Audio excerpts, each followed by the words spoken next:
Hello. Hello, Hi. everyone. All right. Looks like we're up and My, running. my volume was Oh, down. okay. A hot mess. Hello, everyone. Hey. Hi.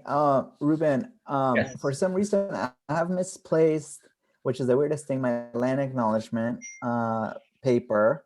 I had it saved somewhere on my computer and I can't find it. Any way that you might be able to get Yeah. it? Do we have it on every board agenda, right? It's not actually written though. Oh, it's not written? No. Let me look through my email. I think that I had it a while back. All right, let me see if I can track something down. Ruben, do you want to stop recording for 5 minutes? Sure. Let me pause the recording. And Trustee Smith-Folds, you can begin. Welcome, everyone. Welcome, everyone, to the Academic Committee meeting. This is a special meeting on April 21st, 2021. We are going to meet from 4 o'clock to 6 o'clock. I am here with Trustee Gonzalez-Hoy and also our staff support, Mr. Aurelio. Okay, so Mr. Aurelio, will you give us roll call, please? Yes. Chair Trustee Smith-Folds. Present. Trustee Gonzalez-Hoy. Afternoon, present. All here and accounted for. Perfect. So let's just do a little introduction. As authorized by the Governor's Emergency Executive Order issued on March 17, 2020, the West Contra Costa Unified School District will conduct the board academic committee meetings via video conference / teleconference until further notice. This meeting will be streamed via Zoom. All right, participating in the board committee. This meeting will provide public comment opportunities through the Zoom app or by telephone. To indicate your desire to speak on an agenda item, raise your hand by clicking the appropriate icon in the Zoom app or by pressing *9 if accessing the meeting by phone. In order to be recognized to speak, you must be logged in with your first and last name, and your hand must be raised before public comment begins for an item. There will be public comment after each and every item. Trustee Gonzalez-Hoy, may we have the land acknowledgement? Absolutely. Thank you, Chair Smith-Folds. We recognize that we are presently on the lands of the Chochenyo, Muwekma, Karken, Ohlone peoples and acknowledge them as the first inhabitants of the land we currently occupy. Thank you so very much. Before we get started, we're just going to take a minute to center ourselves. There's a lot that's been happening in the world. Take a couple of deep breaths in and center yourself, because we are going to have a centering conversation about our Black students in the district as it pertains to DLI. We are also going to have a presentation from our Council of Elders. But before we do all of that, we just take just a half second just to center ourselves.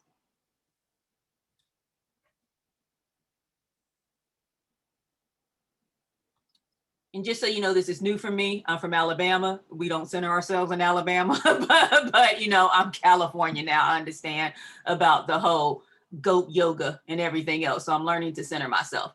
All right, here we go. Approval of the agenda. Trustee Gonzalez-Hoy, would you like to make a motion to approve the agenda as written, or if you have any changes?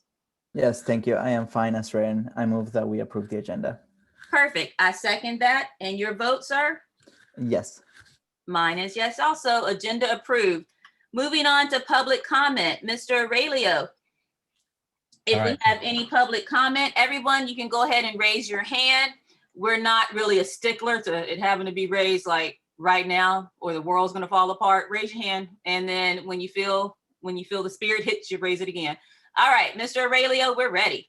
Okay, so Mariela Cuellar, you may unmute and begin your comment. Hi, my name is Mariela Cuellar. I'm happy to be here. I was a little confused about the time, but I'm learning to be centered too, Ms. Smith-Folds. I always learn when I come to meetings. Something that I would like for the academics to be more spoke about is the academics, the curriculum that is on schools. My daughter is in Richmond High. I've been asking about the curriculum that the high schoolers have. My daughter is in 9th grade. So I was told that they go by the Common Core standards. I would like to have more knowledge about those Common Cores. And I would like to understand how my daughter is learning Common Cores in 9th grade and through the next years that she's gonna be in high school. And that is also for all the children that attend our schools. I'm really, really interested to understand the Common Core, and because I don't really understand that much, and I would like to know the curriculum that the high schoolers are learning through the Common Core. Thank you. Thank you very much.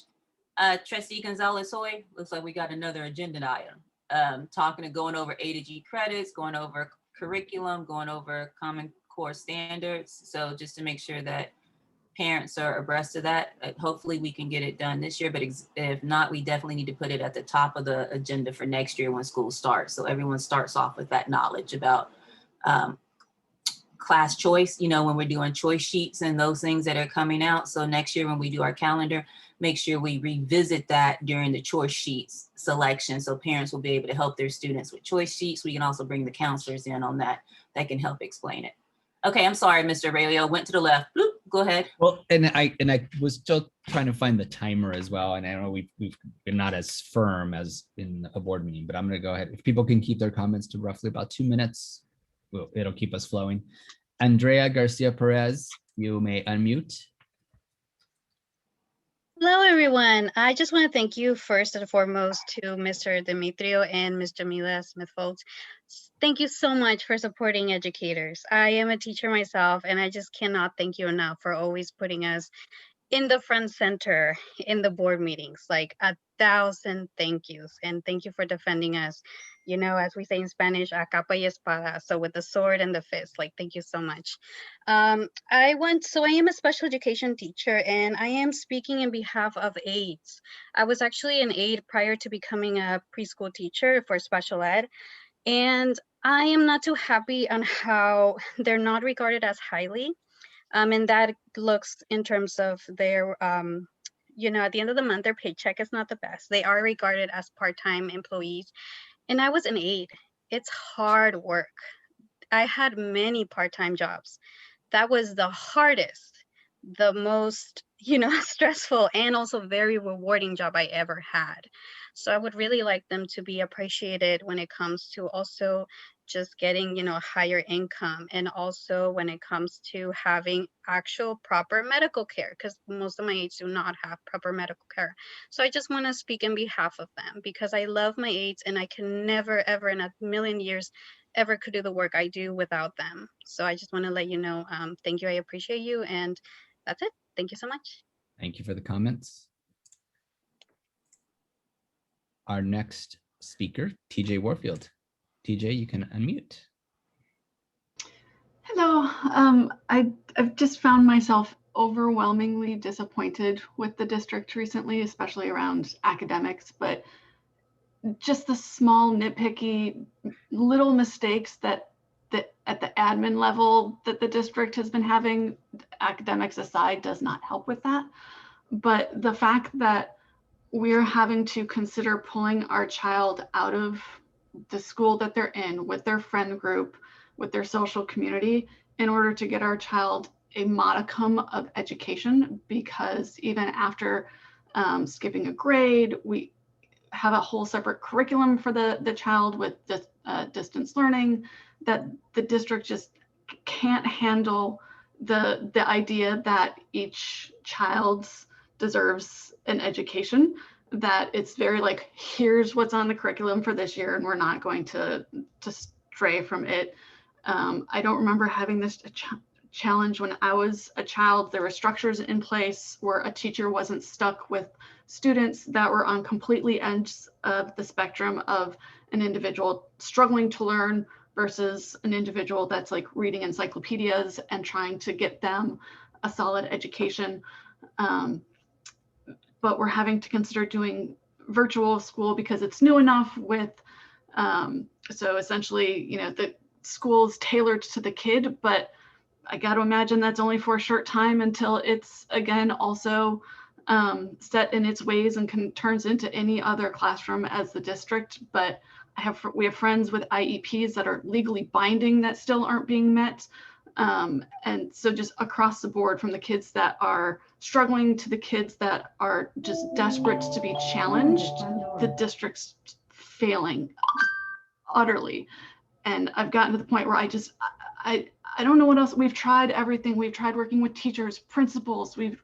We are extremely involved with separate curriculums, working with the teachers, and there's no gate, there's nothing, and I don't know what else to do. We want to stay public schools, but y'all are just not y'all. Y'all are great. The district is just utterly broken. Thank you for your comments. Asada Wilson, you can unmute. Sure. Good afternoon, everyone. I would like to say thank you, Trustee Smith-Folds and Trustee Gonzalez-Hoyer, for supporting educators as you have transitioned to the school board, and also just responding to messages and emails just along the way during this process. Squareler made a comment about Common Core courses earlier. At the same time, I also want to speak for electives. I've been an elective teacher for the last 8 years, and I've always felt that electives have been overlooked and electives not been taken seriously.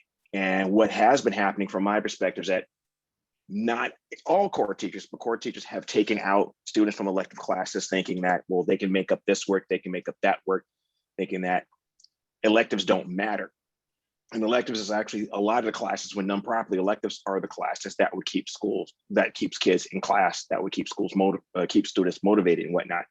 So there's some way in the midst of just revising curriculum and to make sure that electives are actually like seriously or thought out and taken seriously. Because I've been getting the feeling that it's not really taken seriously unless when it comes to building a schedule. And the number one class that gets overloaded with class sizes, those are electives classes. So they get overloaded, and then that's how students get overlooked and whatnot. So for all the parents out there that are watching and listening, please remember that electives are necessary and they are enriching for your child's development, as I was one of those kids as well. So just wanted to share that out. Thank you. Thank you for your comments. Tanae Woodard Hernandez, you can unmute. Hello, I am the lead at APAC lead for Washington Elementary School. I wanted to first say that one of my parents is deaf, and she's trying to message. She said the message is disabled. So if you guys can allow her a way to be able to communicate, that'd be great. And then the other thing is, I wanted to just bring clarification. I apologize that I came 4 minutes late, so this might have been already addressed, but I wanted to ask for clarification on the Common Core standards in English and Spanish in the DLI program. A good example of this is the Escuela Bilingüe International, or the EBI program, which shows like each grade level what the children are supposed to learn, what the students are supposed to learn in English, and then what the students are supposed to learn in Spanish, in both writing, reading, and math. And then as you go for, I think those are the ones that I paid attention to. So I would like to understand that better with our DLI program.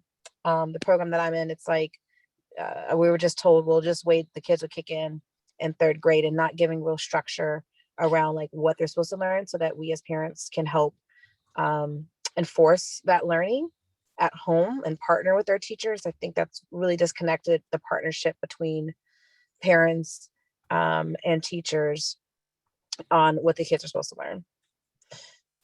That's it. Thank you. Mr. Aurelio, are we able to open up the chat so that parent will be able to chat with us? Yes, I did it. So actually, let me double check. Attendees can now chat, and the panelists will be able to see the chat. Do you want the chat to be open to both panelists and attendees? I am going to say yes, because I know everyone that attends the academic committee does so with the heart for the children, is going to be respectful to each other, and is going to make sure that the chat is utilized for its purpose. Okay. If that does not happen, then we will have to switch that out very quickly, because we want to make sure that this is a safe and brave space to share opinions. So we want to make sure that we do that respectfully. And again, if that doesn't happen, then we're going to have to shut the chat down just so where we can see what the attendees are saying. The second thing before we move on to the last comment, the EBI program, is that what I heard? It's Yeah. okay. If we could try to have maybe a staff member speak to that a little bit when it comes time, just so we will be able to understand that. And I don't want to put anybody on the spot right now, but if it can't happen today, then I want to make sure that we bring that back so we can have a conversation about how and around parents are able to understand the Spanish standards and then the English standards for their children as they walk themselves through the DLI program. Okay, I'm sorry. And our last go ahead, Trustee Gonzalez-Hoy. Oh, thank you, Chair Smith-Foltz. I just wanted to clarify to the public that the chat is also for you to communicate with us and give us thoughts, but if you could limit to not asking questions, because I won't be looking at the chat to answer questions, especially since we're not able to communicate it to everybody. So I do see already a question. We do have, I think, close to 60 people right now in the meeting, but if folks could just keep in mind, you're welcome to send us thoughts, but questions we won't be answering. Correct. Thank you. It's really hard to do both things. Yes, and I have 3 screens open, so you can imagine.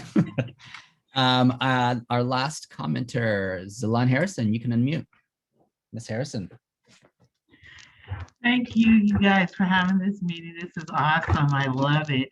I just want to know, what are the plans for the Black parents to make sure that they know what our students' opportunities will be available, because we haven't been able to do that, like get communication and resources out effectively, like with the tools that the district has been using with Peach Jar, and other ways they've been using it. And I would like to be more creative, and I would like the district to be more creative in making sure that Black parents are getting the information too, because there are a lot of good things going on in the district that I'm taking advantage of with my children. And I tell other parents, but I just don't feel like we're reaching all the Black parents and really the ones that really need the information.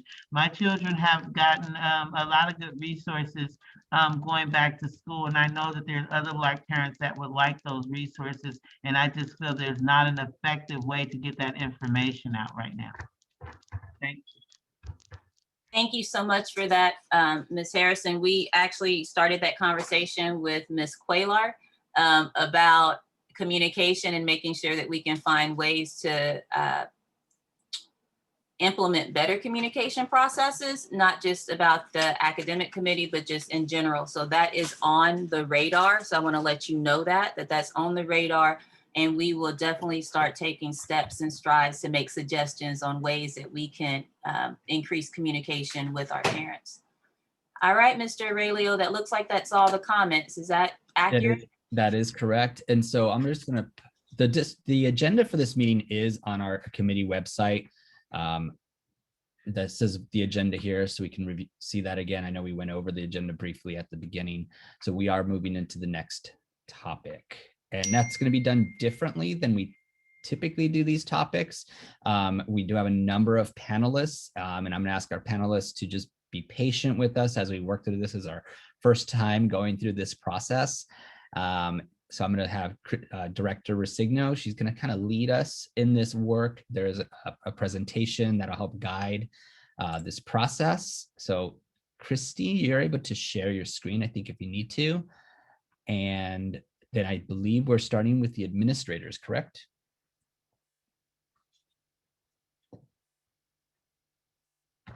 Oh, You're muted. You're muted, Christy.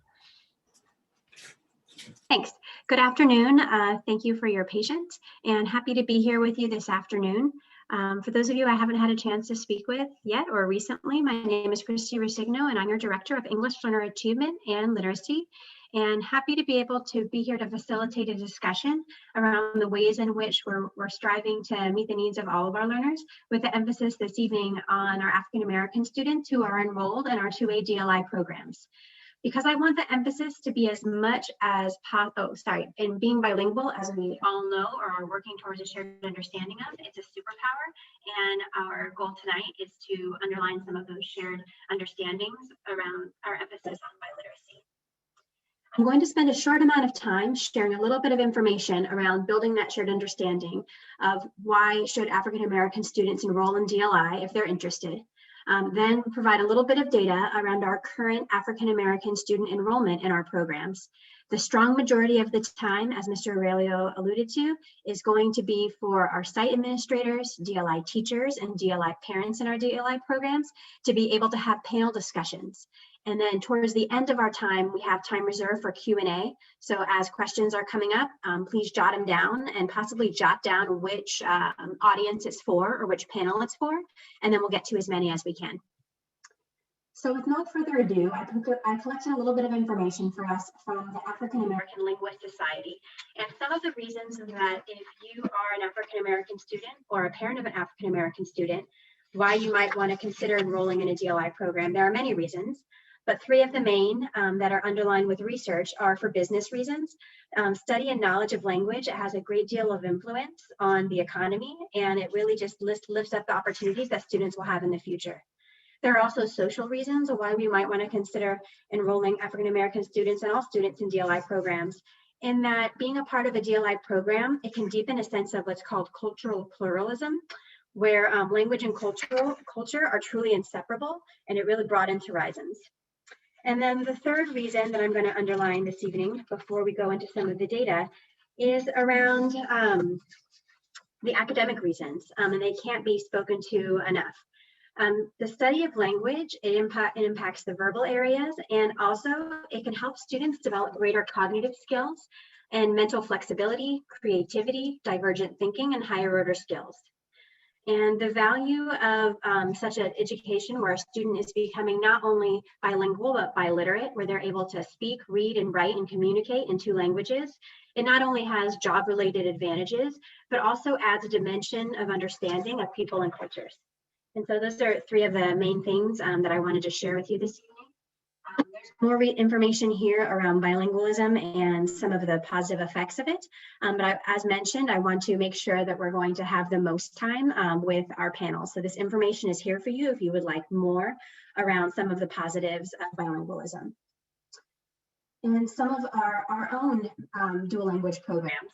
At Washington Elementary School, we have 34 African American students enrolled, which is roughly 9% of the DLI enrollment, not the overall, but the DLI. In terms of Stewart Elementary School, we have 19 students who are African American enrolled in the DLI program, which is roughly 20%. And then at West County Mandarin School, we have 41 students enrolled in the DLI program, and that's roughly 14%. So once again, this evening, we're going to be going through a little bit of data, and the bulk of the time is going to be not for you to hear from me as the director of the program, but to hear from our folks who are at the site level. We're going to start with our administrators, and we're going to go through some questions. And so the three site administrators we have with us this evening are, we have our principals from our 3 2A DLI schools, from Stewart, from West County Mandarin, and also from Washington. You can go ahead and unmute yourselves. And these are the questions that we're going to be engaging in. I'm going to read through all three of them. They're familiar with them.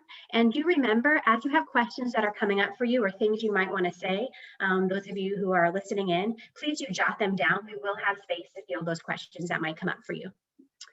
Excuse me, before you start, I just want to give a working definition.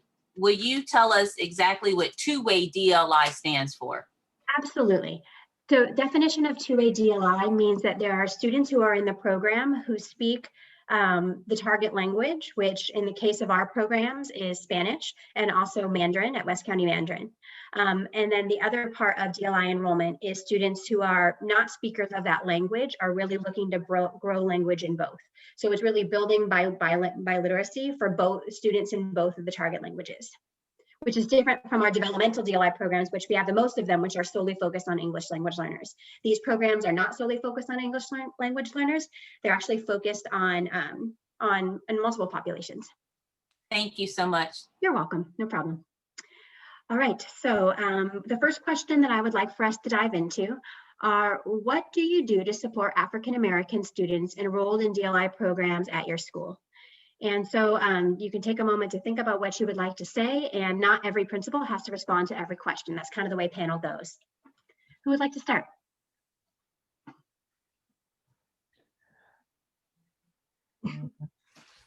Can I ask that maybe actually before we jump into that question, that each principal sort of introduce themselves Oh, of course, a little bit? I think it'd be good to hear who they are a little bit, give them a little FaceTime, and then maybe jump into that question. Okay, sounds good. Dr. Peterson, can I ask for you to go first to please introduce yourself and your school? Sure. I'm Dr. Eric Peterson. I'm principal of West County Mandarin School. Thank you for giving me the opportunity to be here with some parents and teachers to discuss our DLI program and how we make it a supportive program for our Black and African American students. West County Mandarin School started in 2017. It's a diverse by design school where we actively enroll students with different prioritizations to have a diverse community. And we're in our 4th year. We have serve grades kindergarten through 3rd grade. Next year, we'll be adding 4th grade. And we're excited next year to be moving to the same campus as Pinole Middle School. So we'll be entering the Pinole trustee area. Currently, we're in Richmond. Thank you. Thank you so much for that overview. Dr. Plaisance, would you mind introducing yourself a little and telling about Stuart, please? Thank you for the invitation tonight. I'm really glad I could join this panel and talk about a lot of the good, hard work that our family and community members and teachers are doing to build out our DLI program. Our oldest cohort, Stuart's a K-8, our oldest DLI cohort is 6th grade. So it's a 7-year program growing 1 grade level a year.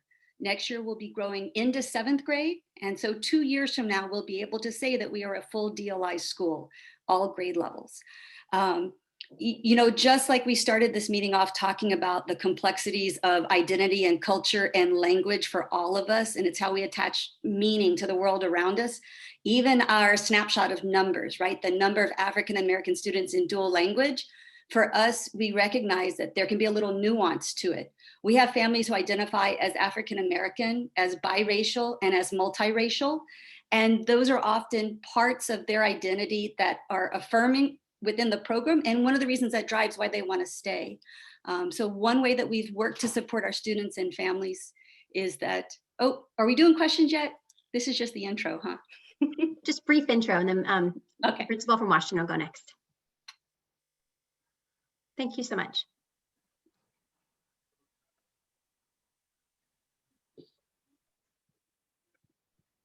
And we have our principal from Washington Elementary School. Hi, I'm Lisa Levy. I've been the principal at Washington for a while now, 10 or 12 years, and vice principal before that. We have had a dual immersion program at Washington since 2004. We are a K-6 school, and we have what's called a 90-10 model. So we start our kids out almost completely in Spanish, and we layer in the English as the grade levels go by.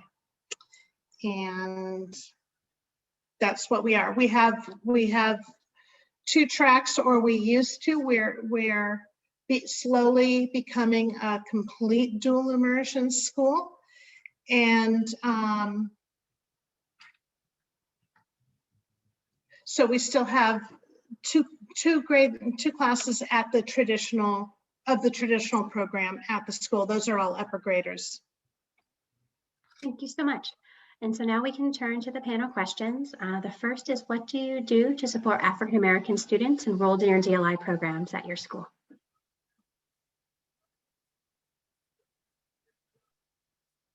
Don't make me volunteer you to unmute. Come on, folks. I'm happy to go ahead. So at West County Manor School, to support our African-American students, the first thing we have done is, as a new school, relatively new school, we've really set out from the beginning to be a school based on values. And these are values that we developed as a whole community. And our first values that we have characteristic in our school, that is a community agreement of our parents, our students, and our teachers and other staff administrators, is to create a diverse, equitable, and inclusive community. And so we really look at, when we make decisions about our program, we look at, are these decisions that we're making in alignment with our core values? And so the things that we do to build this are cultural competency training for our teachers, particularly, in different cultural backgrounds of students that are in our community. And then being a diverse by design school, that means that we have a set aside for students who 50% of our students have to qualify for free and reduced lunch, be English learners, or to be foster youth. So we make sure that we have students from different backgrounds and not just families from one income level or what have you at the school. And then or families that are very well connected or in the know that enroll in our school. And then also we really work to create an inclusive classroom environment that celebrates cultural diversity. When you walk into a classroom, sure, as a Mandarin immersion school, you're going to be seeing Chinese writing and things like that, but you're also going to be seeing pictures and books and other evidence that shows people of diverse backgrounds and role models of African-American backgrounds as well. We also work really hard to bring in speakers that are for different events, not just for African American Heritage Month or Black History Month, but across the time, that we bring in role models and speakers that who are African American. And then we also work to create a very diverse staff. We have staff from all different backgrounds. And in fact, over a third of our English staff identifies as African American at our school. And then we do a lot of enrichment programs for our students. We have, and many of those programs are really focused on, particularly the needs of our African American students. We have a spoken word poetry program of, for example, of local spoken word poets from Richmond that come in, and they're fantastic. We have the Hip Hop for Change organization that teaches our kids beatboxing. We also have, we do African heritage studies where students learn about African values that we do. And then in addition to that, we have a program called the International Baccalaureate Program. And the International Baccalaureate Program at our school is really about teaching our students international mindedness, to really embrace and celebrate cultural diversity.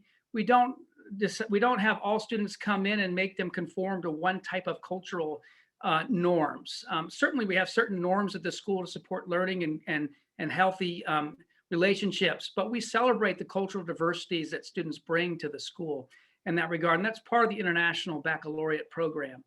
In addition, we have the Restorative Justice Program. Right from the very beginning, we decided to be a community that really focuses on building relationships with one another. And when I have families that come to enroll, I do a lot of enrollment outreach meetings to families, and I always start out by talking about our values, our mission as a school, to make sure that everybody who's coming to our school knows that we are a school that really celebrates diversity, and that we see being part of a diverse community as a strength that's going to better prepare our students for success in the world. So those are some of the many things that we do.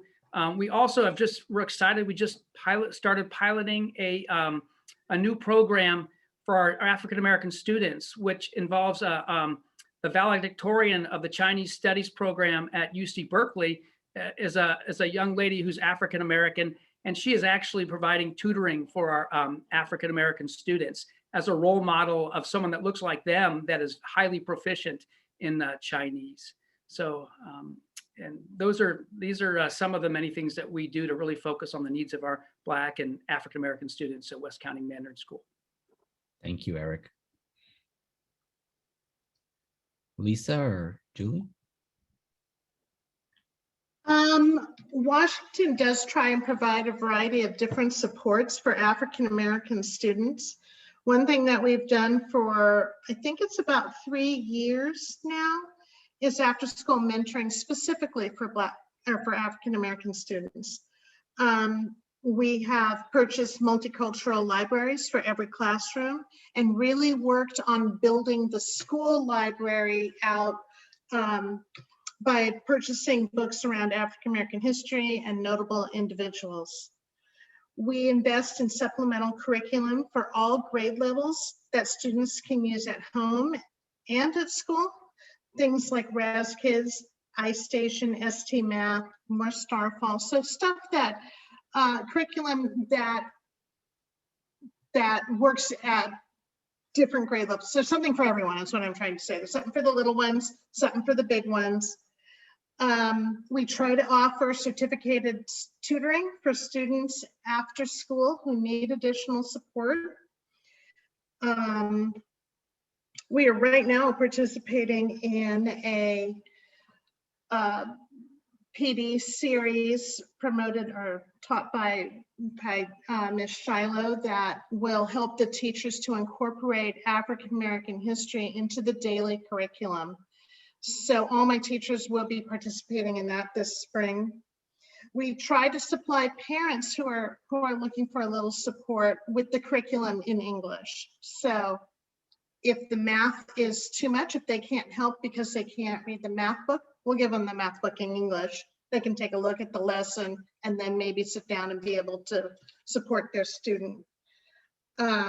Other things teachers do are to preview the materials in the alternate language. If the math lesson is in Spanish, they might preview it in English, teach the vocabulary so that students who are learning the Spanish can follow along.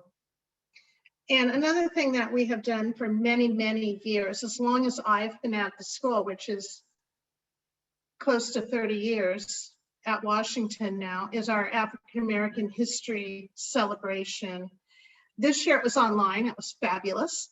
But usually it's right there in the multi-purpose room and the kids and the teachers put their hearts into it. And it's a really nice celebration. Thank you so much. Julie, would you like to share a little bit about Stewart, please? Sure. It's kind of circling back to the way I opened our introduction for Stewart. I know we threw up a quick slide about Headcount, and we kind of talked about the different identities that students bring with them to campus and how they identify.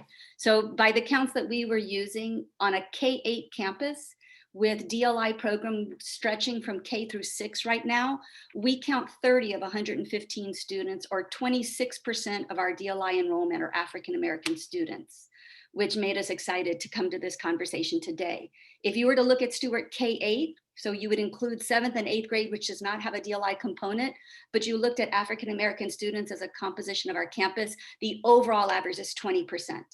So there's a couple of important numbers that pop up out of that for us, which is that we have more African-American students in DLI than non-DLI classrooms. And our DLI classrooms have the highest ADA rates on our campus on each grade level. So DLI as a program is the heart and soul of who we are. It drives our planning, it drives our relationships. And I think a great example of that is I get to work with these 2 other veteran principals. I'm coming in at the end of my year 2 here. And what I've been able to learn about the community and what they've wanted to move ahead and build, even before the pandemic, was to work with students who are coming in at different levels of language proficiency to strengthen language proficiency while still helping them access on grade level content standards. And so as our students are aging through the grade levels and they're hitting more challenging math in 5th and 6th grade, but their Spanish language proficiency may lag a bit, families have asked us to keep both on the radar. How do we improve language proficiency, and how do we ensure they get the grade level math that they need and show mastery of it? And so, you know, our teachers are asked to wear those dual hats at the same time, and they take on the challenge really well. The other thing as part of this year too is that we are going deeper into our teachers college implementation on the site. And so this year we received the full allocation of classroom libraries. We hadn't had them yet, and that included Spanish titles for our DLI classroom libraries. Our teachers dived right in. We did a cultural audit. We wanted to know, do these authors and these characters look like the students in our classrooms? Do we have enough culturally relevant literature? Are there gaps we need to fill?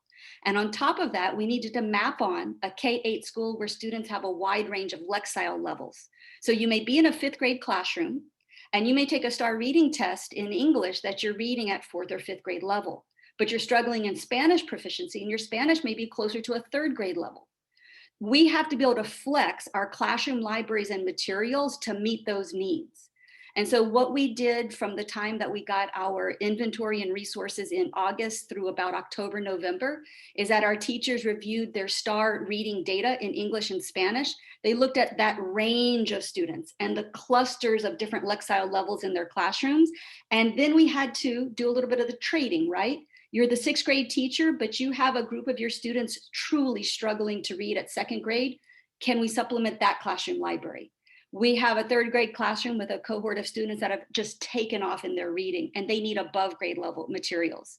So our school is small enough, and each student is not a number on a paper. They're known to us. We do their reading interest inventories, so a teacher can plug their book bag for curbside pickup with exactly what they want to read. And so we had our teachers come to campus. Our 5th grade DLI teacher knew that a student reading on grade level in English and below grade level in Spanish loved soccer and baseball. And I could hear her in the hallway the day she came to campus to do this sort of personal curating of the book bags, talking to another grade level teacher to say, what do you have in your inventory? Can we swap a few? I got to get the right books to that student. So we've actually seen this amazing level of engagement, and it could only have happened with all the barriers that the shutdown brought us with distance learning, by the fact that we're small enough that every child is known to us and their rate of progress is known to us. And we watch that very closely. So we've been happy to see some of the ways that our staff has adapted even this year to knowing, do we have the right resources and how do we align them to what the students need? Thank you so much. And so before we move on to our next panel, one other question I would like for you to think of, and you can reflect on it for a moment. If there was one additional thing you would like to incorporate in order in service of your African-American students or your African-American parents of their DLI enrolled students at your school, what's one more thing you might want to do? And also just getting ready to move on to hearing from our wonderful teachers.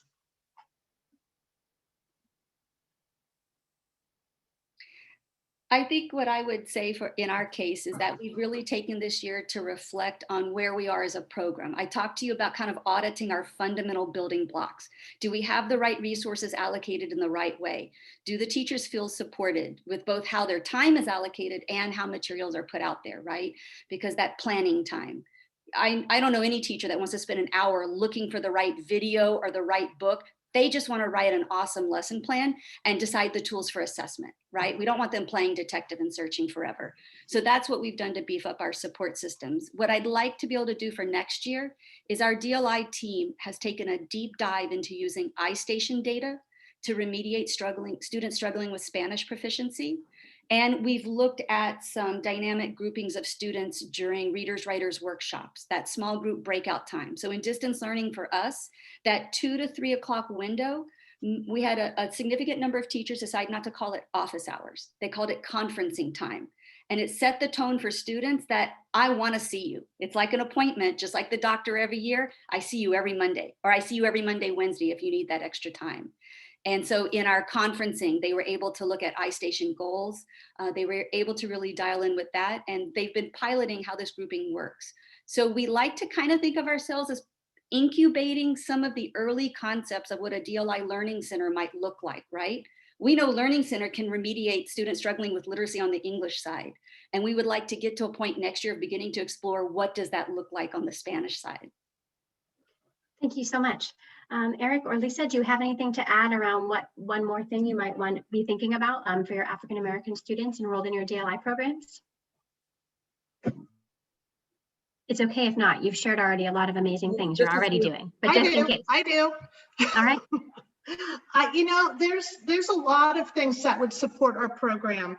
On the district level, I could use some support with recruitment to get more African-American students into the program.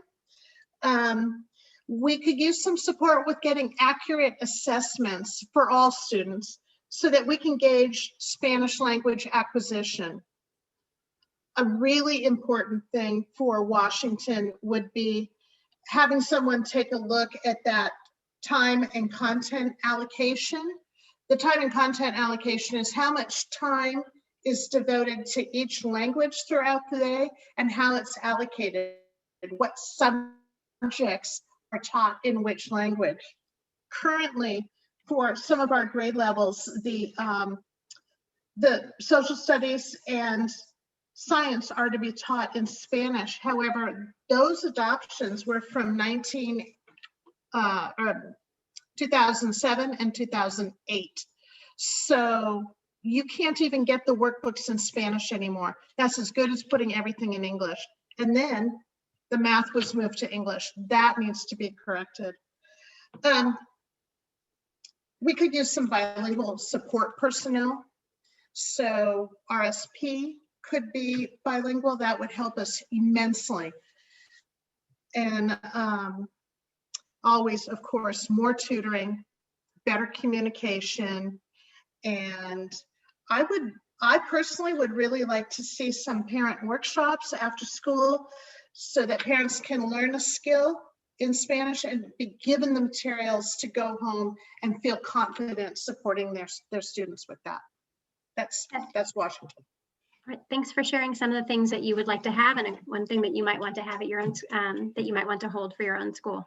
Eric, briefly, that you'd like to add? Yeah, I just like to add that, I mean, basically our need is all these enrichment programs and tutoring, things like that. Our budget is just $16,000 this year through LCFF for supporting English learners and African-American students, and students with, from low-income families. And so all these things that we have that I mentioned, they're all from fundraising and grant writing, people like myself and teachers and parents just working to pay it. And it's to have some funding set up for outreach, for dual language immersion programs, and for intervention to help students from Black students and other students from other backgrounds to be able to feel like they have a place at the school. It'd be great to have some district funding that would not be dependent on just fundraising and grant writing, at the school level to try to make it happen. And then, of course, a community outreach worker. Our school doesn't have a community outreach worker. Reverend Shoemake is actually, I think, participating here tonight. And, we fundraised and just decided to time card to pay overtime to some existing community outreach workers at other school sites to help us to kind of do outreach to families. But, I was up late at night doing mailings to African-American families in our district. We held a African-American family special enrollment meeting. So anyways, these are things that we'd love to have more support from the district to help us do, because it's hard to sustain it when you're just doing it by yourself. Thank you so much. And we now are going to transition, and do please, administrators, you can stay on, but maybe go off camera. We're going to transition to our next part of our panel discussion. And just, Krista, if you don't mind, just for the audience so they know sort of the flow of what we're doing. So we're going to do some questions with each of these three groups. At that point, the three groups, which is the administrator, the teachers, and the parents, will have some questions from our two board trustees open to the greater group. We will, at that point, I see hands that are raised. We'll do public comment once we've gotten through that piece, just like we do for our board meeting. And then we will come back for board discussion. And I just want to make sure I have all the right people in the panel. Do we have any other teachers missing, principals, or anyone else that I need to promote for the teacher panel?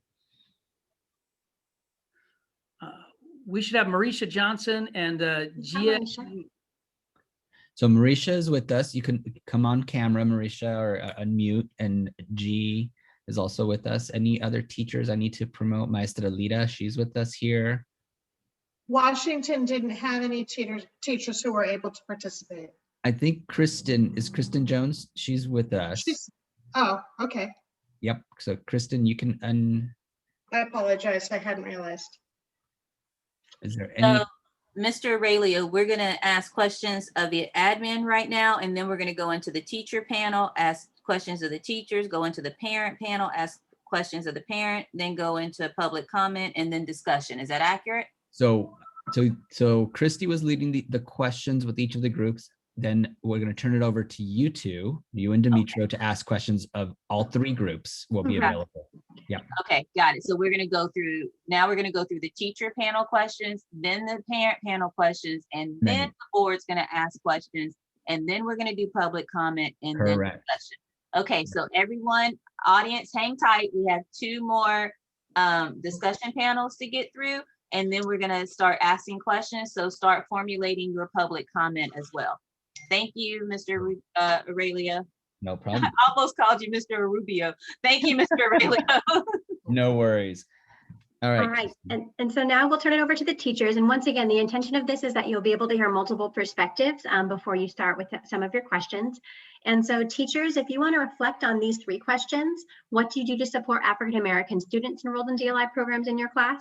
What do you do to support parents of African-American students? And also rolled in what more might you want to do? What might you be reflecting on within your teaching practice or what you're doing at the school that you might want to add in addition in order to better support your African-American students? And we'll go ahead and just give you a chance to reflect on those questions and introduce each of you. I think I've met each of you, but you may not, everyone else might not know who you are.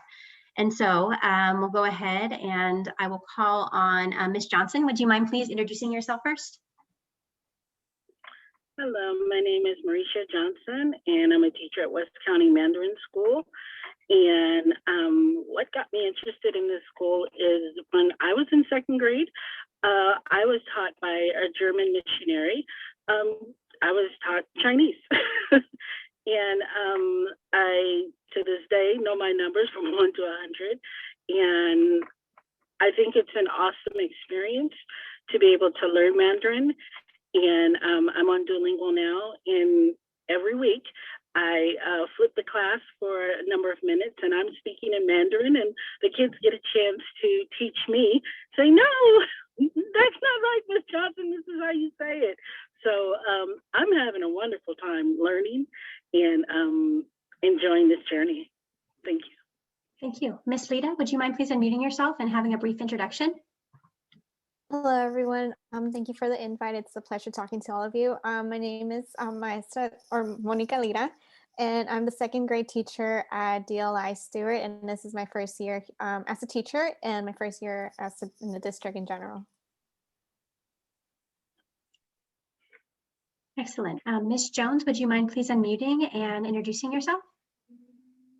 Yes, good afternoon. I'm Kristen Jones. I teach at Washington Elementary. Usually I teach third grade, but this year I'm teaching a third, fourth combo. I've been teaching either bilingual or dual immersion in the district for 13 years. Thank you so much. Ms. Nee, would you please unmute and introduce yourself? Hi everyone, my name is Jen Yi, and I am the IB coordinator and the prep teacher in West County Mandarin School. I have been in the district for 2 years, 1 year as a second grade teacher, and then this is my first year as the IB coordinator. And before entering this district, I worked in the Mandarin Immersion program as a homeroom teacher for another 5 years. Nice meeting everyone. Thank you. And I don't want to mispronounce your last name, so I'm going to call you Rodney. Rodney, would you mind please unmuting and introducing yourself? I think Rodney's representing the parent group. Oh, I apologize. I'm so sorry. You'll have a time in just a minute. So are those all of our teachers that we have this afternoon? I just want to make sure. I see some hands raised, but I think that's just comments. So I think that's it. Okay, perfect. So Ms. Johnson, Ms. Lira, and Ms. Jones, if you can just look at these three questions and you can each have a chance to speak to them. What are your perspectives in terms of supports for African-American students and parents at your own school? Ms. Johnson, why don't you go ahead and go first, please, since you introduced yourself first. Okay. What I do when I first came to the school, just asking all of the students, why did you choose this school? And every one of the students who I've had in my third grade, they all chose this school. It wasn't like, oh, my mom made me come. They really enjoy it. And I get a chance to work in partnership with the Mandarin teachers at my school. So I'm able to learn more how I can support them and how they can support me. And we work as a team, I also am working with the tutor that we have. She's Kenyan American, she's Kenyan and African American, and being able to spend time with her and participate in the tutoring that she does with our students is amazing. And it's like we're in person right now, and to be able to have the African American students and all the students have conversations with their teachers on the playground in Mandarin. And that's just mind-boggling to me. And I'm so proud of them. I'm not even their parent, but I'm proud that they're able to do that. And that has encouraged me that if they can do it, so can I. So to me, I see how language builds bridges. So that's why I think it's important. Thank you. Ms. Lita, would you be open to sharing, please, from your perspective at Stewart? Yes, of course. So my experience this year working with students, I have 13 students in my class, and 10 of my 13 students are African American. And so what I have experienced this year has really helped me shape my instruction to best support my students who are learning Spanish as a new language. And so I have tried to build a community and creating a safe learning environment that does not oppress their home language. In some cases, it's English. My students are encouraged to speak Spanish the most of the time, but it does not restrict them to only Spanish. If they need to express their thinking and ideas in English, they have the opportunity to do so, because that's what we're working towards, right? We're working towards becoming bilingual students, and they have the opportunity to collaborate with each other and help each other out if they need help translating a word or provide a missing word to complete their sentence. Also, learning about my students' interests and providing text in Spanish that engage them in their wanting to learn how to read in Spanish. Also, to support my students, I provide opportunities for collaboration and lots of flexibility. Understanding that my students are learning a new language, I provide various supports such as sentence starters, student-centered conversations, written instructions in both languages, and foster student collaborations during breakout rooms, as well as using data from various assessments like our principal, Julie, Dr. Plaisance has mentioned. We use our iStation data, our STAR rating scores, and other in-class assessments to really help us gain knowledge of what our students need for small group interventions. And yeah, that's has been my perspective so far and what I have experienced with my African-American students. Thank you so much. Ms. Jones, would you please speak to your experience around supports that you see and supports that you might want to add? Well, since I've been at Washington, I think for the last 3 years, I think I'm going on my 4th year, I can say I've only had one African-American student, and there might have possibly have been 1 or 2 others, possibly of African-American descent. In one case, one child had a grandparent from one of the Caribbean islands, the Virgin Islands, but the rest of the family was not African-American. In the other case, one of the students' parent is Afro-Latino. But basically, I've had one African-American student in about 4 years. And it's interesting, it's good that I'm a part of this panel so I can kind of see a broader perspective, because starting about 4 years ago, I actually was emailing the superintendent, telling him about my concerns with the lack of African-American enrollment at my site. And I'm glad you guys are now having this meeting, because there were so many years where I never got any response from him. I guess he was busy, I don't want to speculate, but yeah, so I haven't had much experience with African-American students, and I was really excited to be able to teach African-American students, coming from bilingual, where I mostly had students from Mexico, sometimes El Salvador, sometimes Honduras and Nicaragua, but mostly Mexico. And so I never had any African-American students. I was so excited to teach in DLI for the chance to get African-American students. And when I got to Washington, I was looking, I saw so many African-American students. And then when I got in my classroom, none of them were in my class. None of them were in, there may be 1 or 2 in the other 3rd grade DLI class. And there were sparsely, not very many in DLI at all.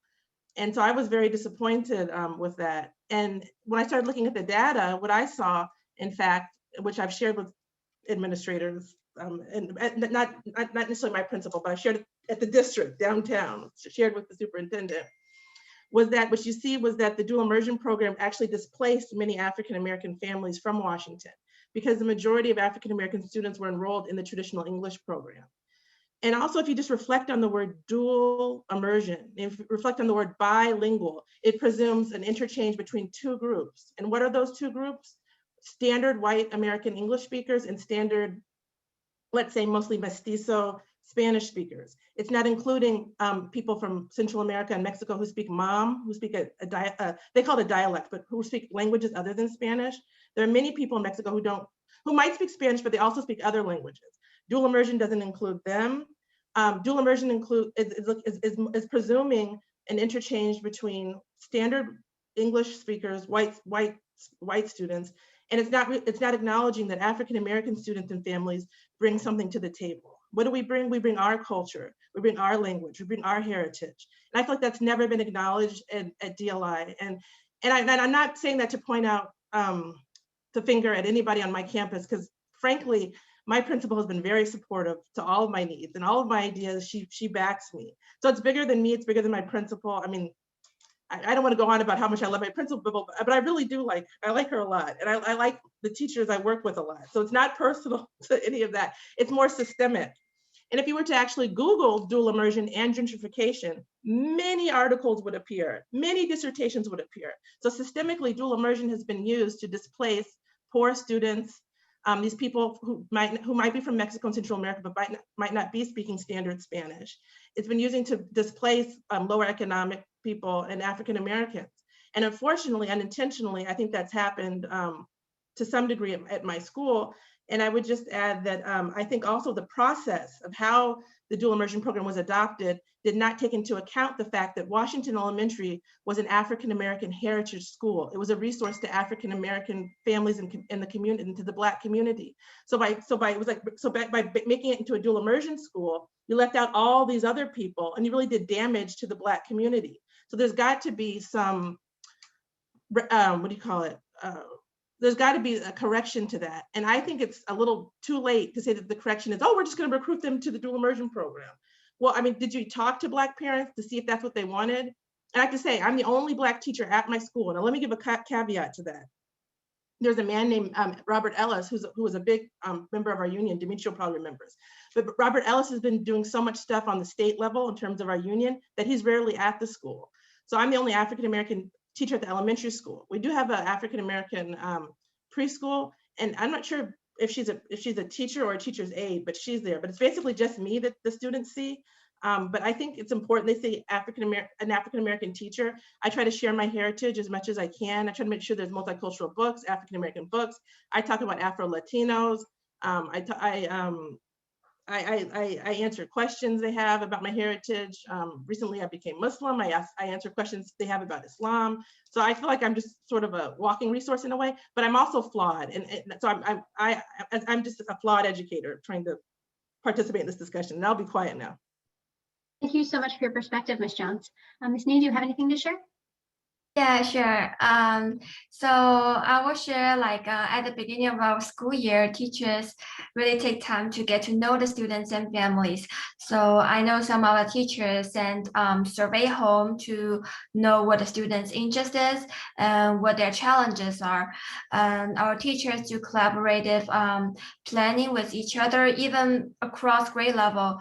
So the current teacher will reach out to the student's previous year teacher to look for the best strategies to support the students. And we do have back to school night to send parent starting kits in which explain the classroom routines and the homework expectations, etc. Also, our teachers is really implementing differentiated learning. So that means our teachers use different ways to assess students and track their progress. These assessments give the teachers some data and show clearly what the students need. Our teachers do different grouping to support a differentiated learning. So also, instead of giving grades, we give feedbacks. So grades often don't reflect effort, growth, and even mastery. So we understand that our students need our teachers consider feedback and encouragement. And another thing that I think our teachers really working hard is to do frequent communication with parents. So we do have weekly newsletters sent home, and we our teachers will call the family to cheer students' progress. And we really work hard to build a bond with our family so we can move forward together. And as far as the homework, all the homework, we have English explanations as reference for parents. And I just want to speak a little bit more about our IB program. So the aim of our IB program is that we want to cultivate students to become global citizens. So here are some practice we've done. We give students a choices of what they want to learn, and then we want to use this as a way to increase motivation and engagement. Also, our curriculum is very project-based and concept-based. So like we assign students research project and that focus on issues or concepts that apply to their own community or cultural group. So as that is to say, we believe that each student bring great cultural resources, and then we value the diversity in their backgrounds. Thank you so much. So teachers, thank you for your perspectives. Don't go away because there's going to be questions in a little bit. It's time for our parent portion. If I can have our principals, please take a look at our list of participants, because I believe we might have one parent on the panel, and I believe there might have been more. I think there's a few more that I've added. Okay, great. Odessa Cooper, Ebony Blake. Okay, great. Rodney and Tiffany as well. Is Tiffany? Great. I'm here. Oh, yep. And yes, thank you. I see Cheryl Lane. Let me promote Cheryl. I see your hand up let me move you over. Just a second. Thanks, Cheryl, for joining us. I'm so happy to have you. Now we get to have the portion of time where we're going to hear from our parents. Some of the guiding questions we have are, Right. One more, Adrisa. Somehow Adrisa dropped off. Let her back in. Okay. Mr. Aurelio, Tanae is a parent at Washington. She is. I'm not sure if she wants to be on the panel, but she can Tanae, if you want to join the panel, and let me know by raising your virtual hand. There you go. Okay, I will move you in. All right, I think we're set on participants for the panel. Parents, thank you so much for coming. We would like for you to reflect on these questions and be able to share speak from your own experience and from the experience you see your child having in DLI programs, and think about how does your site administrator, what do they do to help your child in DLI programs at school? What does your child's teacher do to help them and your child in DLI programs at school, and what more might need to be done? And in the interest of time, what we can do is, parents, as you unmute yourself, you can just unmute yourself, say your age of your child, what school they're at, and just share your thoughts. That way we can have enough time for the questions at the end. So which brave parent would like to go first and introduce themselves and share a little bit of their reflections around their child and their experience as a DLI in a DLI school? Christy, I'm hoping, can we not share the screen? That way more panelists can be seen by the audience. Maybe that, yeah. I would like to go. My name is Ebony Blake. I'm the APAC lead for West County Mandarin School. I enjoy the school campus. I enjoy the staff. I enjoy all of the parents and all of the support that my family receives. It's been well received. And right now, during the pandemic, my boys had an opportunity to return back to school, and it's been a breath of fresh air just to be reconnected to a strong, supportive group of folks. Thank you so much. I can go next. This is Cheryl Lane. Hi, everyone. I'm Cheryl Lane. I'm a parent of a fourth grader at Stewart Elementary School. He's been at Stewart in the DLI program since kindergarten, and we chose Stewart specifically because it had a DLI program. For me, as a parent of a Black son, It's tremendous for him to be biliterate. For him to be a world citizen, to be able to communicate, write, read in another language is super important for me in his growth. And so that's why I chose Stewart. I would say share what's worked, and this is a recent, and it can maybe seem minimal, but it's important. The sharing of the STAR test. It wasn't until this school year where his teacher shared with me every time he takes a STAR test, those results. At that point, I was able to share or learn from his teacher where he started to regress in Spanish. He was able to show me, Cheryl, look at this, look on the graph. In second grade, he started to dip. I didn't know that, right? And it wasn't, so that needs to be something that's mandatory. Every teacher should share those results every time. And also a tip I've learned is to have your child retested if needed. Sometimes the learning environment isn't great, especially at home.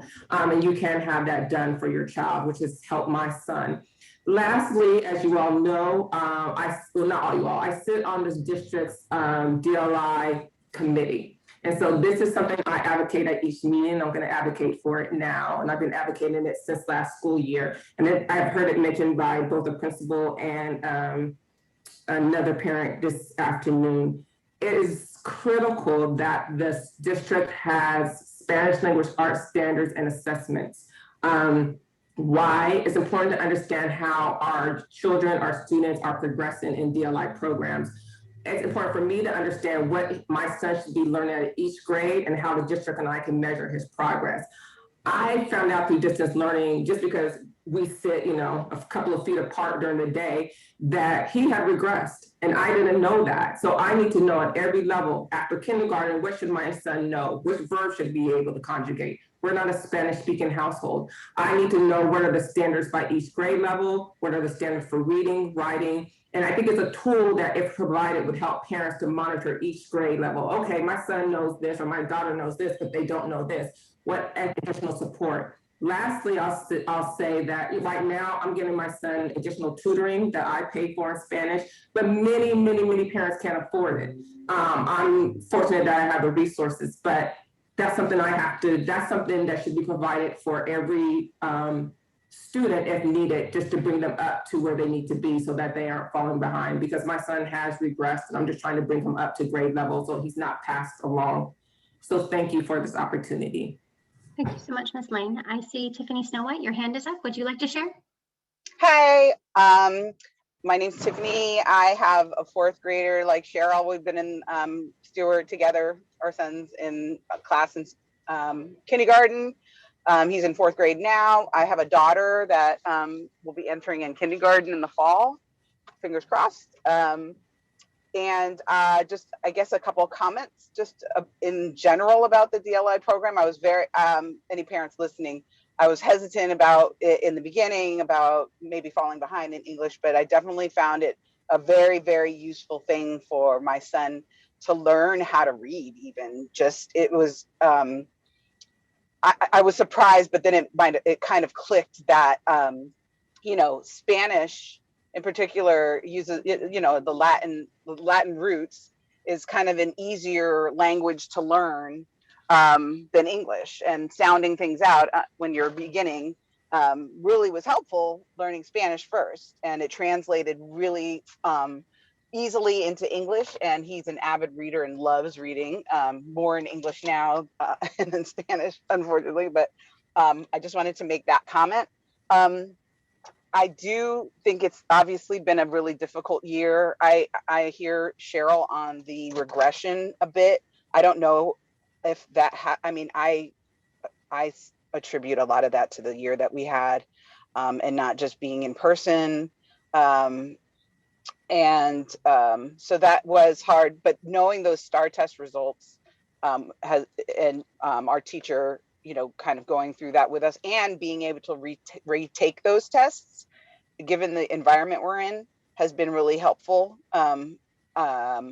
I'd like to give kudos to Stewart for doing their best to continue this program through the grades. It's been hard. We've had a lot of changes at the school, but I think that, they really have tried to keep the program alive, which was important to us. He was coming out of a bilingual preschool, and my daughter will be too a little bit. So it was a program that we were interested in. Not a lot of people know that they're extending it through 8th. That's been a problem since we've been there about marketing it and making sure that families know it's an option and that they're trying to push it through all the way to 7th at least. That's one comment I'd make. And then what was I going to say? Just a comment about iStation, the software, just feedback from my son. That software is I've gotten feedback from a few of his friends too, I don't know if that's the limitation we have with the district or something, but it's a little bit, I think for their grade level, childish is what I hear him say, and just their voices and stuff. So I don't know if there's something else, in the future that is a more, as they get into the higher grades, a software that's more supportive and maybe more age appropriate. I think that's all I had to say. I just, we have really enjoyed the program and have really, been proud of Stuart trying to keep it going and alive even through all this difficult stuff. So thank you. Thank you. Rodney, I don't want to mispronounce your name. I see you're unmuted. Would you like to share? Sure. Thank you. Hi, my name is Rodney Lagarde. I have a 7-year-old son at West County Mandarin School. He is, again, first grade. He's been there since he was a kindergartner.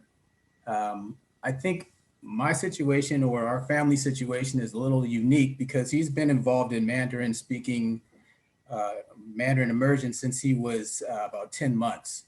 So we kind of have slight advantage. So he was in Montessori, and transitioning from Montessori to public school was quite a big jump. So there's quite a bit of bureaucracy that goes on in terms of not only getting a regular education, but trying to follow in line with the guidance of state testing and understanding how to speak Mandarin, English, and meet these assessments at the same time. So it's kind of a challenge. But needless to say, our principal, Dr. Peterson, has been at the forefront from the beginning. I think the reason why we chose West County was because of the fact that he was so dedicated in terms of trying to recruit African-American students from the very beginning. We knew about his history. He had some interaction with schools that were Mandarin immersions in Oakland. So we were quite aware of his ability to build a school from the ground up. And so we followed in his footsteps. We trusted in what he did. He's extremely supportive with the ASAT. So we do have our ASAT, our on-site committee for African-American students. He's very supportive with that. He makes sure that we fight the good fight against the district, trying to get our funding, which is not always possible, but we'll keep pushing on that. But again, he's very supportive. In terms of what the teachers do, they're very supportive as well. So the demographics of this school has changed since the first year. So there are quite a few African-American teachers that weren't at the school last year that are there currently, which is it's good to see.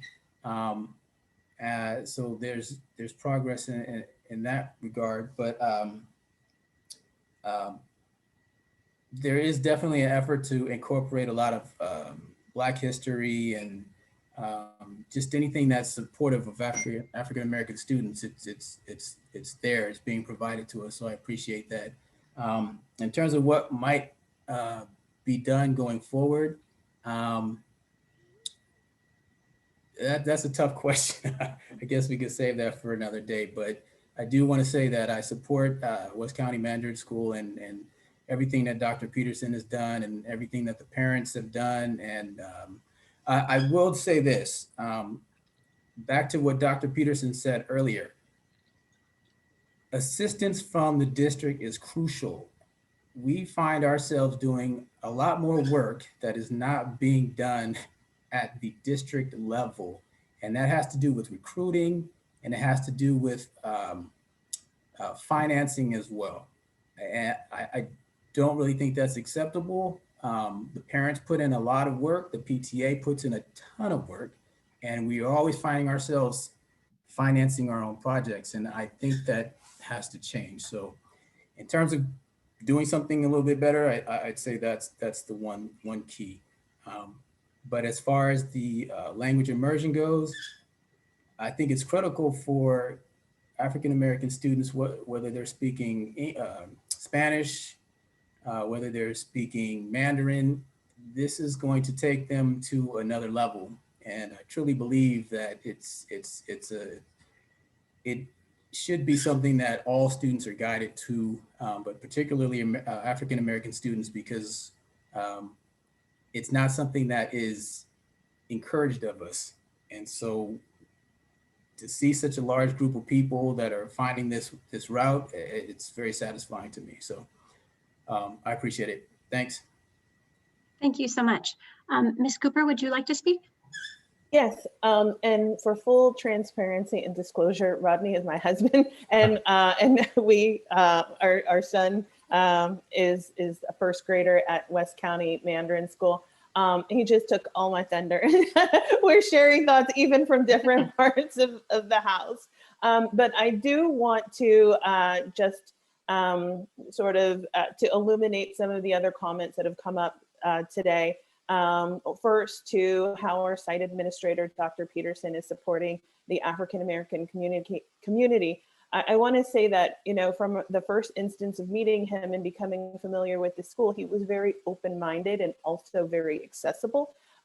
For a family or anyone entering into an environment where there are some unknowns, and in this case, half of the curriculum is an unknown. It's a language that we don't speak and that we can't, you know, sort of hear in on and understand what is going on sometimes with the conversations between our child and his teacher.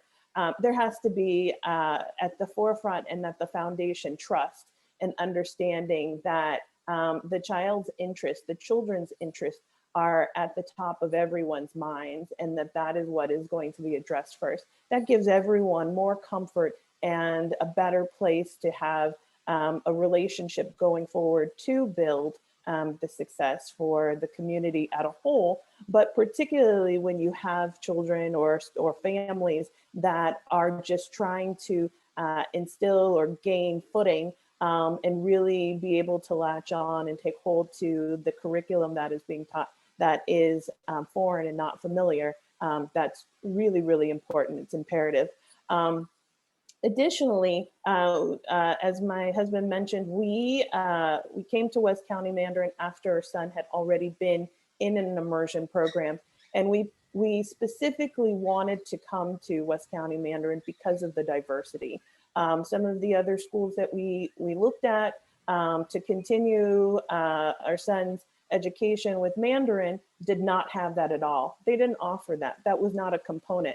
They may have been very strong academically, but it was a crucial component for us to be able to see our son in an environment where he would be able to share this kind of experience with other kids like him, and that he could have that cultural experience with other African-American students.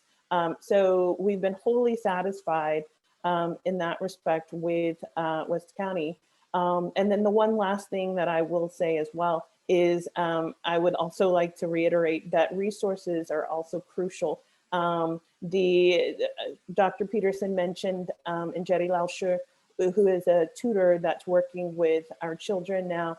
She's in Kenya and she's African-American. And just to see the kids and how they engage with her, there's a difference between having cultural competency from a teacher who is not of the same culture as the children, and one that is familiarity, because there is that culture that is, you know, intrinsic, it's them. And seeing that relationship that is created on the basis of then learning a second language that has only been taught to these children by native speakers up until this point. So but the school needs the resources to be able to fund and provide that. So I'd love to see that continue to go forward and continue to be supported by the district. Thank you. Tanae, would you like to share? It's nice to see you again. And would you like to share?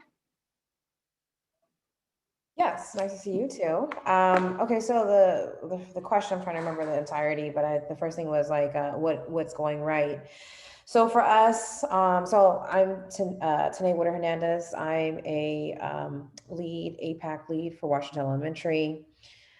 So for us, what's going right, I'd have to say, is our strong APAC. That has been really crucial for offering other Black families assistance in understanding and navigating the school, the district. So we have a very small but mighty team. I would say from ASAT to APAC, from APAC to ASAT, that's also been a really great resource, leaning in on all the knowledge that the different members of ASAT bring to the APAC leads that we're able then to trickle down. So that kind of trickle of information works really well for our school. And then also just to give kind of the tiers up, the Office of African American Student Achievement has been really strong. So from that whole chain, that's been going really well.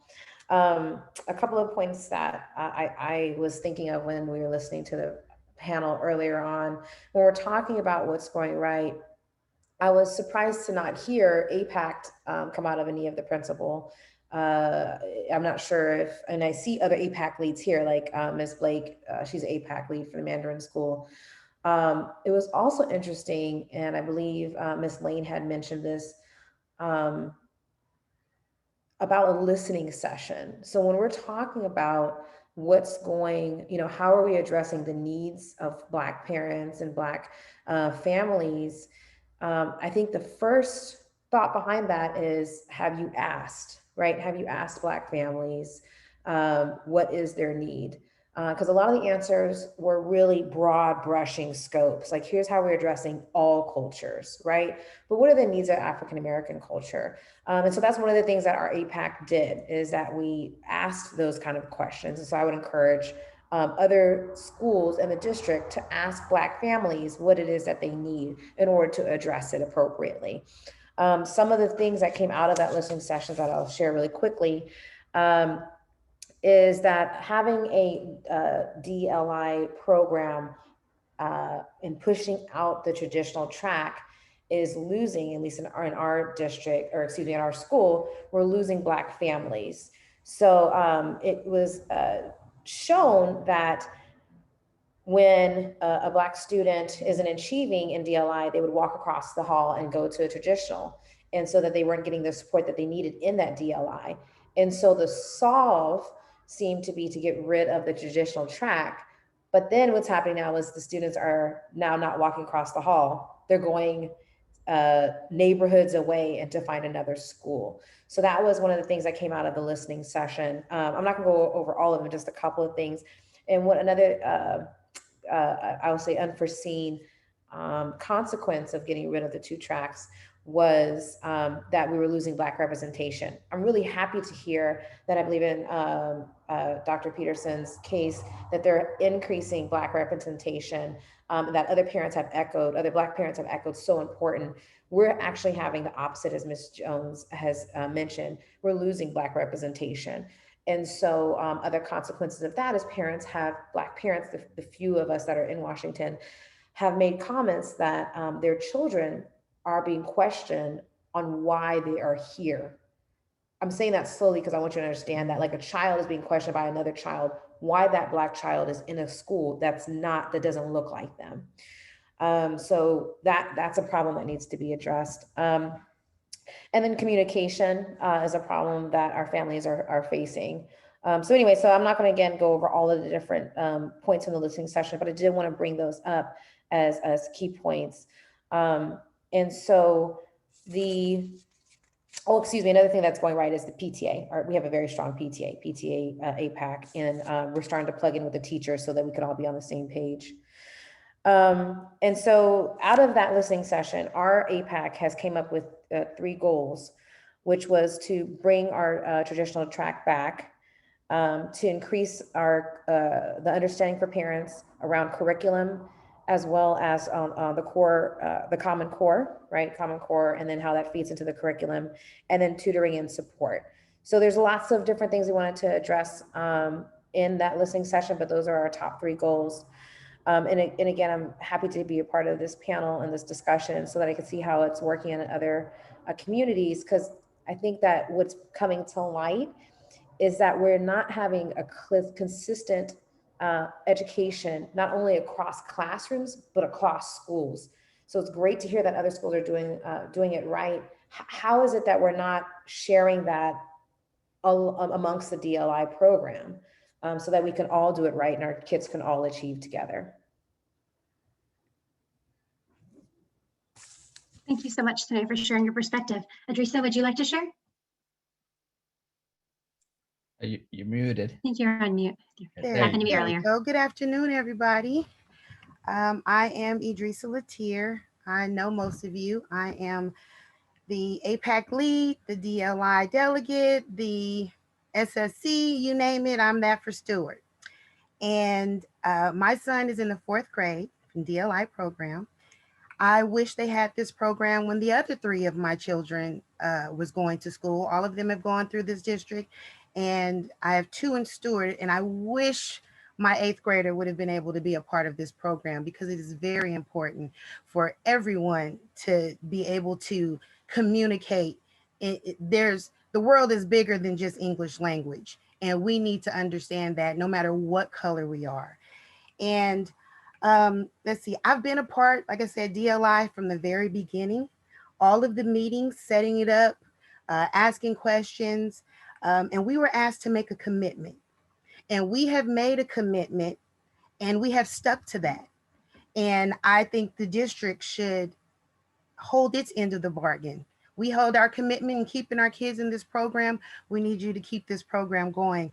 At our school, Stewart, I can say that we do have a strong APAC, and we did ask those questions of our parents about exactly what they need.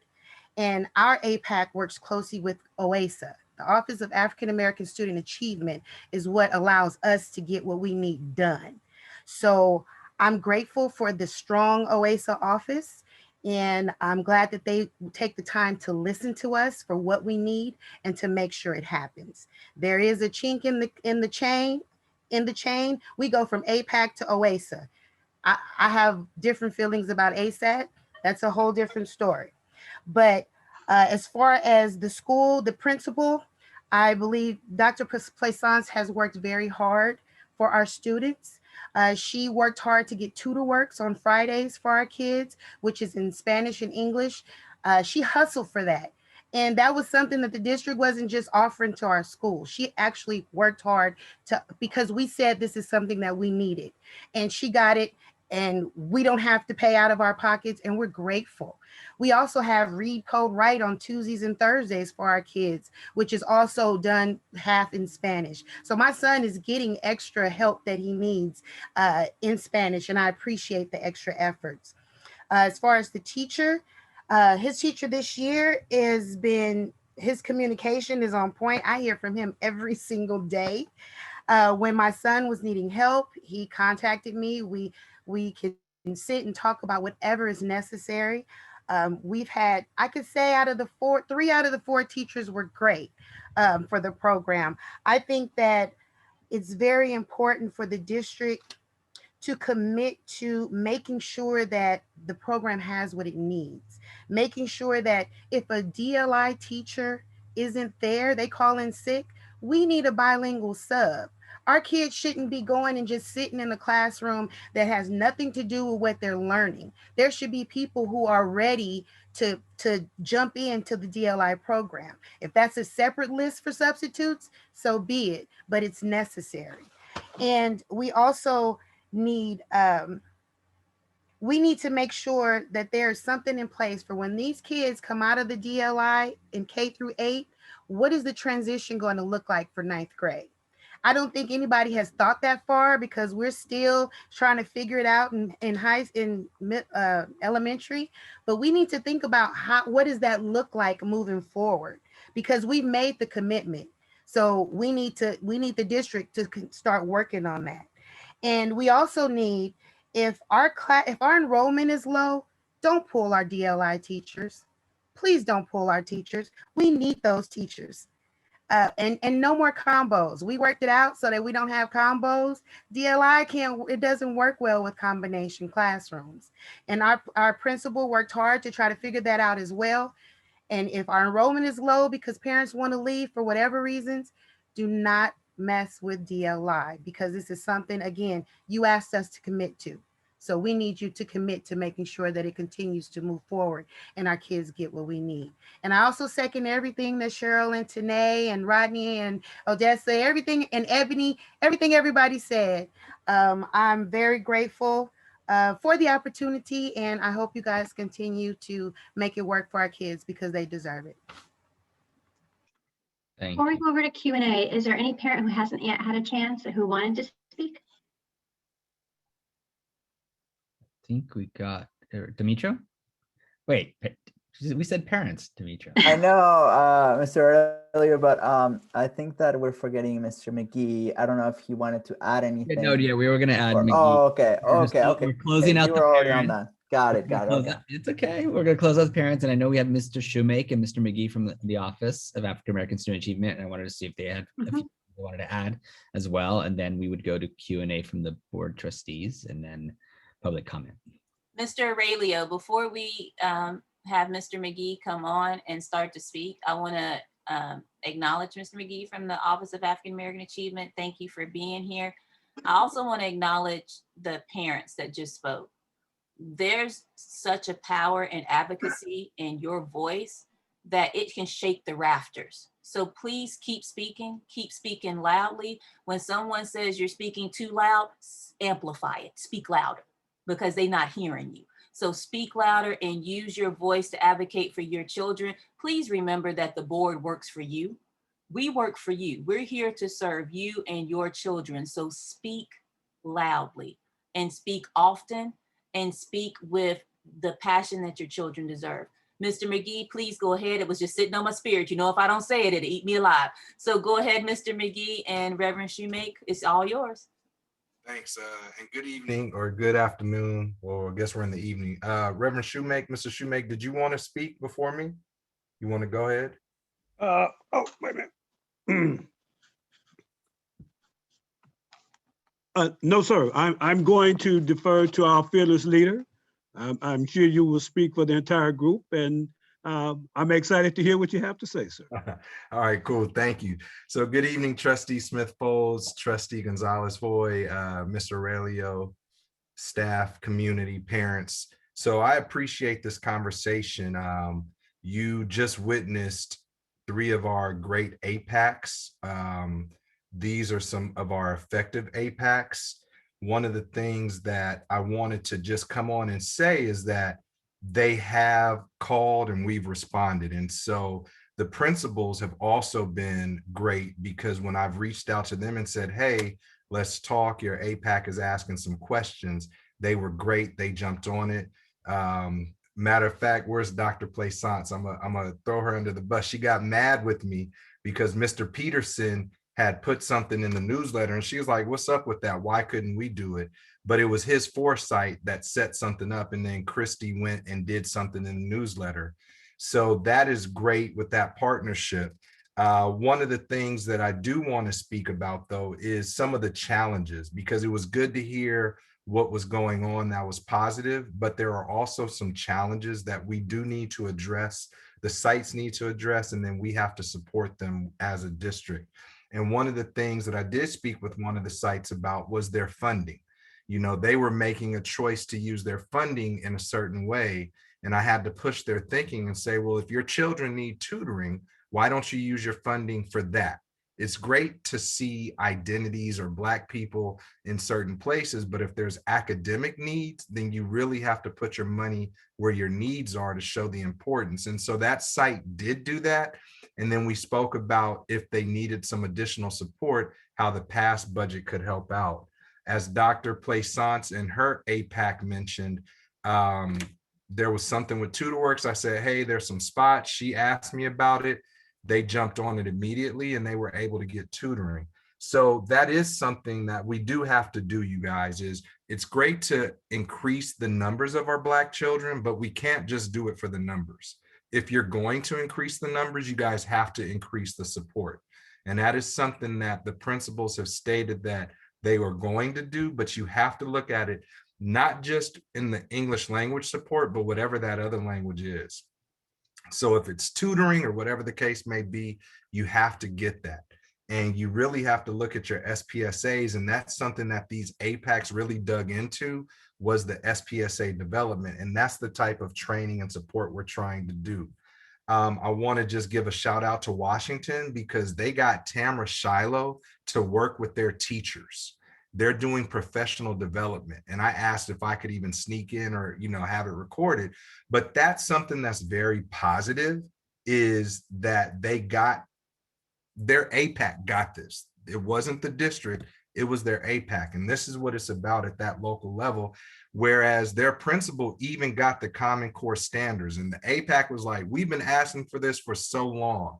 So now they finally got that. So, you know, that's very important. I'll wrap up with just saying again that the support for the students is really, really important. So please don't just increase your numbers so you can say we have more Black children, we have more Black families. You have to increase the support. And the other thing is that with working with Christy and her department, we were able to get parents on a committee that is now helping to get instructional materials that have Black faces, Black authors, and Black characters, which will assist with this. And then, as one of the APACs mentioned, holding a listening session, that's something that OASA is looking to do along with Christy. We were going to reach out so we can take this deeper. And I'm glad that the academic subcommittee is diving into this, but we do want to take this deeper to get more of our Black family voices and then come back to you all with some greater recommendations. But I did want to say that you do have some powerful APACs, Trustee Smith-Folds, as you mentioned. The parent voice is insurmountable, and they are very collaborative, and they want to see what's working well. So I would just tell our principals, even though there are some good things, please focus on that support and that tutoring so you can get our Black students up to the level they need to be, not just commensurate, but we want them up to that level. And we are still here to support. So thank you, guys.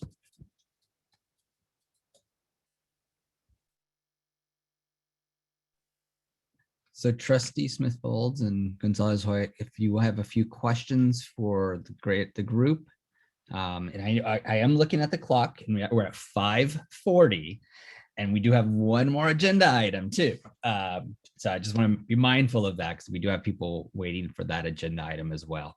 So just a heads up to everybody out there, we have 7 comments. We're going to probably extend the meeting. Just a little heads up that we're going to have to extend. Do we want to do the Q&A first, Trustee Gonzalez-Hoy? Sure. I have I already prepared 4, maybe 5 questions for specific individuals just to move us along. But I'm okay with whatever way you prefer to do it. Okay, so if we answer the Q&A questions and then we go straight to Trustee Gonzalez-Hoy for his questions, my questions, and then public comment. Does anyone see the Q&A questions? Yes, sir, Mr. Ridley. Yeah, I do. There's just one was if we were going to do breakout rooms for the panels, but we're not doing that. And I think there's just a parent or a hand raised that wants to speak, so we'll get them in public comment. I do see a message from Michael Gonzalez, who's part of the next agenda item, and he has a hard stop at 6. So I'm actually wondering, because we have an academic committee on Monday, do we want to rearrange? Because I don't want to do that item without Mr. Gonzalez. Okay, so do you want to, Mr. Raylio, is there any way that you can contact on side while Mr. Gonzalez-Hoy is asking his questions, contact the Council of Elders and see if they want to move to Monday so we can make sure that there's enough room for them while we go through this? Is that possible? I'll do my best to get that, yes. Okay, so let's do this first, Mr. Gonzalez-Hoy, because I want to make sure that we give everybody, you know, their full the totality of it, but I don't want to miss out on Mr. Gonzalez. I do agree that he needs to be in on this conversation. So Trustee Gonzalez-Hoyt, let's go for your questions. Thank you, Chair Smith-Folds. I want to just start by thanking Ms. Racino and Mr. Aurelio for setting this up for us, and same with Mr. McGee. I mean, this was great. I loved hearing from everybody, principals, teachers, from the parents. I think it was very, very powerful. When Trustee Smith-Folds and I and Mr. Aurelio were thinking about this subject, we were trying to dig a little deeper on what we've heard around the retention and recruitment of African-American families into the program. But like Mr. McGee said, and I think framed it so well, it's not just about increasing numbers to increase numbers. It's truly about growing the program, right, to the extent of what we're hearing some families experience, right, that we've heard about tonight, at least right from our vision of this. And it's gonna have to continue, right? And I love what Mr. McGee, and I know these are not questions, Trustee Smith-Folds, so I'll finish pretty quickly, but I love what Mr. McGee said about them coming back with some clear recommendations about how we can support them, right? Because that is the point of us hearing more about this. So I have four questions that I'll ask now, and then maybe I'll follow up with my rest of the questions later with Mr. McGee and Ms. Racino. My first question, I guess I'll pass it on to Dr. Plaisance if she's still here. And Dr. Plaisance, you're welcome to say I'll pass, and I'll pass it on to one of my colleagues. So you're welcome to pass it on to someone else. I'm just choosing one person so that I don't have to go through every person. So my question to you would be, what are some challenges that you've also seen from your level that has prevented the growth of the program at Stewart to increase our African-American community at the school? I know that all of you have done incredible work around this issue. So don't get me wrong when I ask this question, but what are some challenges you're seeing maybe from the larger system? I heard funding. Funding is probably the number one I've been hearing tonight, but what are some other challenges that you've seen at Stewart that you think that we should be looking at? I want to sort of validate the points our families stressed. At our site this year, we launched a DLI parent advisory meeting, and all of our parent meetings are open to the public, but it was, Idrissa jokes about wearing all those hats, right? Because she's on site council, she's on APAC, and she's on DLI, but this is a woman invested in her community who also has multiple identities, right? So she's constantly negotiating from multiple seats of power, which is what I tell her. And so for our site, right, we don't always just have African-American families go to APAC, they will come into the DLI conversation, and we've been able to fuse those two. In our case at Stewart, where we've been challenged is that we are at 51% free and reduced lunch, and we are not a Title I site. So on paper, to be Title I or not Title I feels very different. And so I appreciate OASA talking about getting us resources. We get the largesse of sites with Title I contracts who can't fill every seat. I'm the background hustler that says, do what you need to do, but if it's gonna go unfilled, I'm your backup person. And so we were able to work with Calculus Roundtable, our African-American students. They've actually done Think Like a Game Designer in Spanish. So it's a coding class in Spanish targeting African-American students. But I don't have that discretionary funding to bring them back last year. I'm sitting my kids in somebody else's empty seats. So I appreciate it. And I like that as our district, right? Our district is being very careful with its resources at the system level to make sure that contracts don't get underutilized. But it's something I can't solve. And so next year, we'd love to continue relationships. These kids are now invested in coding with these tutors, with TutorWorks, right? They've had these really close ties online that they will sit all day in distance learning with us and then do 2 hours of tutoring after school with dance breaks. That says a lot about those adults in those two programs. But I'm about to say goodbye to TutorWorks and Calculus Roundtable because we were never supposed to meet them in the first place. Got it. Thank you. Thank you for that very, very honest view of that. I appreciate that answer. So I'm going to move to my second question. which is for a teacher. So let's see who I can find first on my screen. Maybe Ms. Johnson, I see your hand. Thank you. In your opinion, I mean, it's hard enough to recruit bilingual teachers as it is, right? But then on top of that, recruiting bilingual African-American teachers, you are a commodity that is rare right now, right? In your opinion, how can we do better to recruit African-American teachers in our district and specifically in our bilingual program? I think by casting the net a little wider, making connections with the parents that we already do have.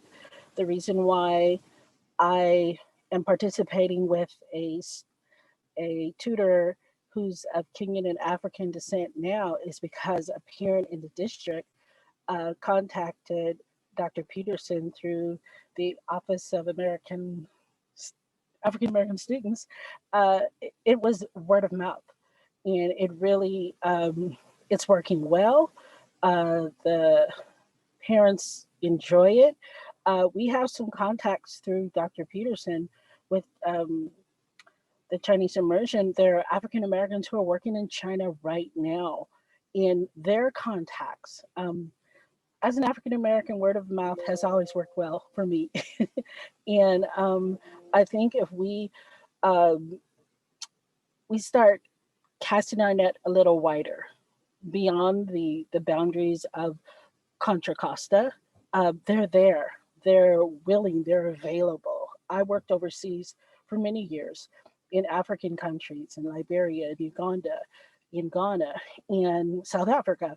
And there's a lot of African Americans who speak Mandarin. They're there, just making those connections. So I'm all on board with helping to do that. And you can see the parents are like on board as well. So I'm prepared and have made space in my schedule. I'm willing to do it. Thank you so much, Ms. Johnson, for that, and honestly for being here in West Contra Costa. It's pretty amazing, and all the teachers. My next question is for Mr. McGee, if Mr. McGee is still here, and it's in the same format for about educators in West Contra Costa. This is more about retention. Mr. McGee, with your hat, what are thoughts that you have around what we could be doing to retain African-American teachers in our district, specifically around our our bilingual program? Yeah, so we had a meeting with the human resources today, and we were talking about a variety of things. And so one of the ways that we can really recruit and then retain our African-American Black teachers is by supporting them with what they need. So for instance, we're coming up with a plan now to set up some test preparation courses for the CBEST, the CSET, the RECA, and I don't know all these acronyms, you all, but those are tests that educators have to take. And as we know, a lot of these tests are not geared for Black people, but we want to set up some sessions where we could do something monthly, and then we could support our employees who need to take those tests and then pass them, because that's something that human resources told us today, is that they're running into people who are running into the timeline and then they cannot be retained. Then the other thing to recruit and then retain our bilingual Black staff is really looking at stipends for that bilingualism. If we can do that, then that will be something that would be important. And then I think I heard Miss Idrissa say, you know, if we have substitutes, how do we get bilingual substitutes? Simple. We need to be working with Contra Costa College. We need the board to grant us a little more leeway in who can and cannot substitute, because there are college students who are bilingual that can sub.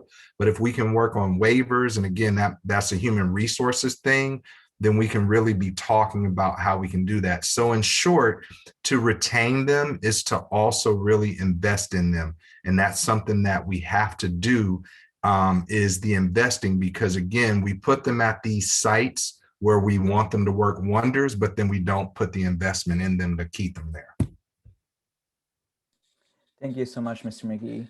So my second to last question is for a parent. Let's see who I see on my screen. Maybe Ms. Lane, if you're still here, maybe this question will be for you, if that's okay.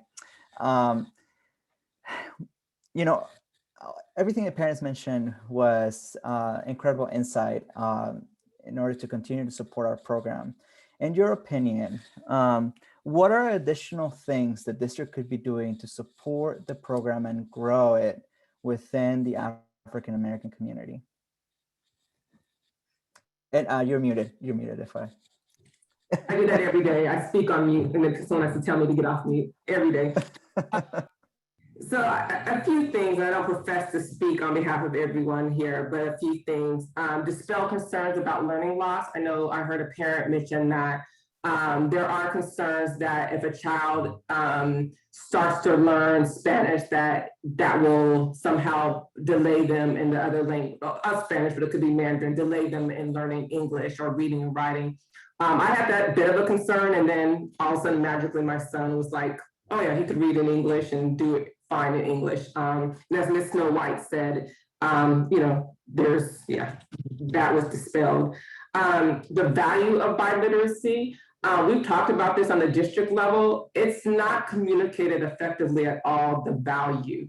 And we need to put it in a way where I'll say all parents, I'll say especially Black parents get it. I think about it from, my son will be able to make, I'll be in simple terms, make more money eventually when he goes to earn, you know, get into maybe a better college program. So we need to put it into benefits and values, right? And make it just simple. Lastly, I would say promotion. At Stewart, it was a hidden secret, which was weird. There were parents at Stewart who didn't even know that there was a DLI program there. Odd. How did I find out about the program? Because his kindergarten teacher was trying to get more supplies for her classroom. And I just Googled something and saw, I was like, oh, they have a program there.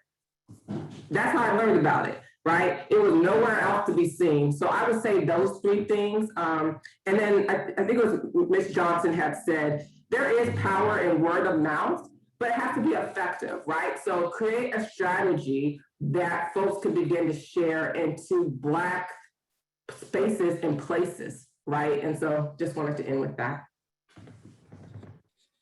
Thank you so much, Ms. Lane. That was really, really helpful. I really appreciate it. And I know I'm targeting all these questions to one individual because of time, but if any of you have any further thoughts on this, please, I would welcome an email, or you can send me a message or a call. I'd be happy to do that because I want to continue to learn from you and hear from you, as well as I think I can speak for my colleague, Trustee Smith-Folds. My last question is for the Principal of Washington, Ms. Levy. In your opinion, you have been, your program is one of the longest running bilingual programs, or the longest dual immersion program in West Contra Costa. What do you think are some of the causes that have led to the lack of retention of African-American students within the program? And how could we, as a district, support and more inclusion of African-American students into the program at Washington and any other? I think a more intensive recruitment program is necessary to get students into the program. I think that some students leave. I'm certain some students leave because their families did not get the support that they needed. So we need to take a look at that and figure out what we can do to give each student the appropriate support for that student. Not every student needs the same thing, right? Some kids need one kind of support, some kids need another. Sometimes the parents need help, sometimes they don't. So that's something. Some of it is just natural attrition, right? Families move, people get jobs in other areas and they move away. And it's not always possible to leave your child at the same school. And we have noticed that, well, especially this year, and not necessarily African-American students, as families have moved away from the Bay Area. We've lost quite a few families from the DI program because of that, but all races. Thank you. Thank you very much. I don't have any more questions. Chair Smith-Folds, the rest are just going to be comments for tonight. Thank you. Thank you so much, Trustee Gonzalez-Hoy. Literally, while you were talking, I was marking off my list because you were hitting them. You were hitting the questions that I had. I do have just looks like maybe one or two questions. What language do students take their STAR testing in, or their state testing in? Do they take it in Spanish, or do they take it in English? So let's say my daughter is in a DLI program and her primary language is English, but she's in a Spanish 2A DLI program. Would she take her STAR test in Spanish, or would she take her STAR test in English, or does she have a choice? She would take it in English. I'm sorry, my phone's ringing. She would take it in English, but at our school, they also take it in Spanish. We're trying to gauge Spanish language acquisition. And we don't have adequate assessments for that. And so the STAR is one of the things we use. Okay, thank you for that. The mandated state assessment, so like the SBAC, those things, those are all done in English, regardless of DLI programming. So that will always have to be tested in English. The state does offer a Spanish version that you can opt into as well. And I'd have to research if we've done that in the past, but there are typically some, but then that would be dual testing. You would be asked, it doesn't eliminate the need to do the English at the state level.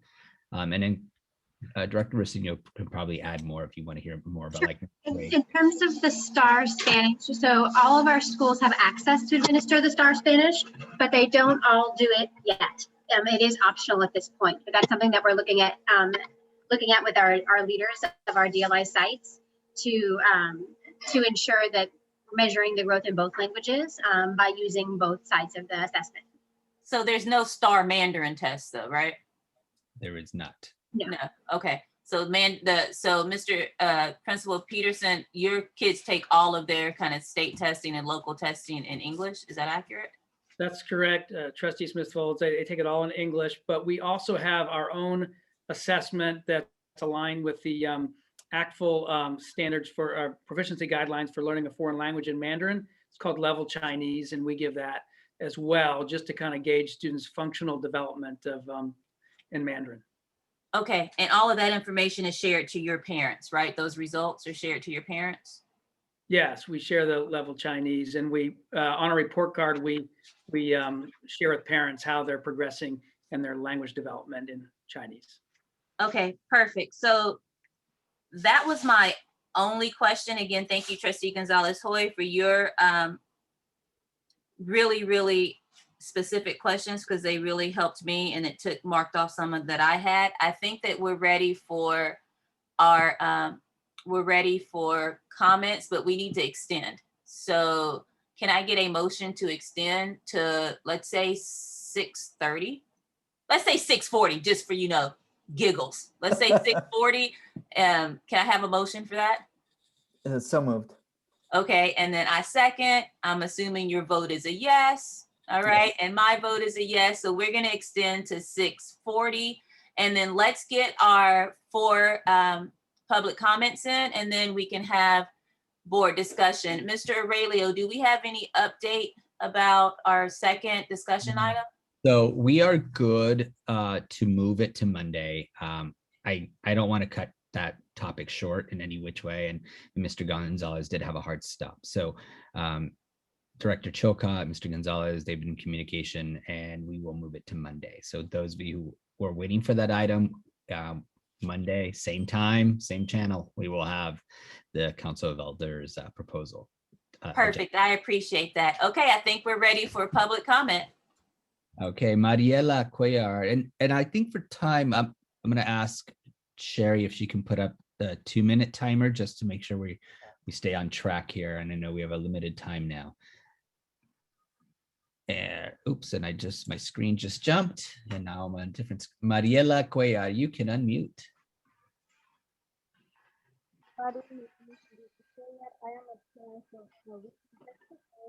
Ms. Cuellar, we can't hear you. Can you speak closer to the mic? Can you hear me now? Yep, that's better. Thank you. I'm using my phone, so. Oh. Okay. Hello, everyone. My name is Mariela Cuellar. I am a parent from Richmond High School. I also work, I'm employee from the district. I'm a special education paraprofessional for preschool. I am so happy to hear and see parents that are having their kids in learning another language. For me, it's refreshing. All the information that you have shared, it's very valuable, and I agree 100% with all of you. I always come to the meetings and to advocate, obviously for my daughters, but for all of the students in our community. We are fighting the same battles in one way or another. We need to get together because, you know, when you come to meetings or when I'm requesting data, funding, a lot of things, I have to choose my battles. I have to choose if I'm gonna go to the war and fight this battle. So if we come together, listening to you and having all the challenges, some parents are saying that they are having successes, which I think is great. It's it's information that it comes deep to my heart when it comes to advocacy in every level. And I think if we can get together, all of us, because most of the time, a lot of parents that we are very involved, we are the same parents in the same meetings, and we need to get more parents involved. We need to get informed, involved, and take action in every level. And I appreciate all of you. Thank you.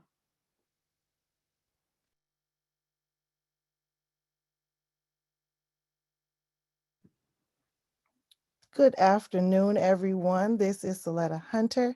I am the ASAT chair. I'm glad that you're having this. I'm glad that you're talking about dual language immersion.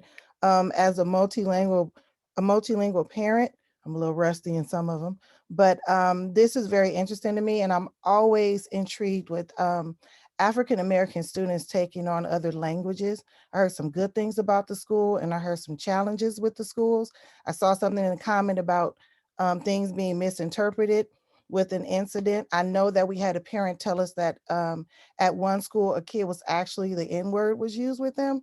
So I'm just curious to find out how that is addressed on the campus, because this parent seemed to not get a remedy and her kid was actually seen as the aggressor. So I'm wanting to know, when these things happen on the campus, or do you even know about them? And then how are you handling them?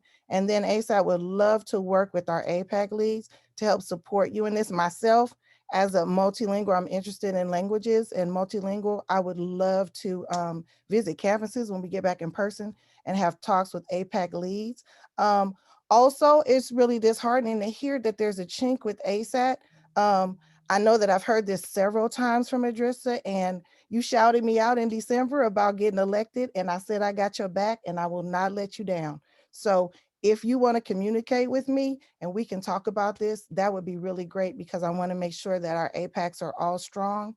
I'm at ASAT 2020, ASAT chair 2022 at gmail.com. So I hope that we have more communications like this, and that we are focusing on African-American students as also English learners, and the benefit of bringing in other languages like Arabic to schools, so that kids have other opportunities to learn languages from different continents. Thank you. Thank you, Ms. Hunter. Riley Barnes, hopefully I didn't butcher your first name. You can unmute.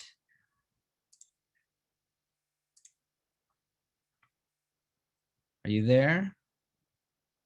Riley Barnes? Are you there?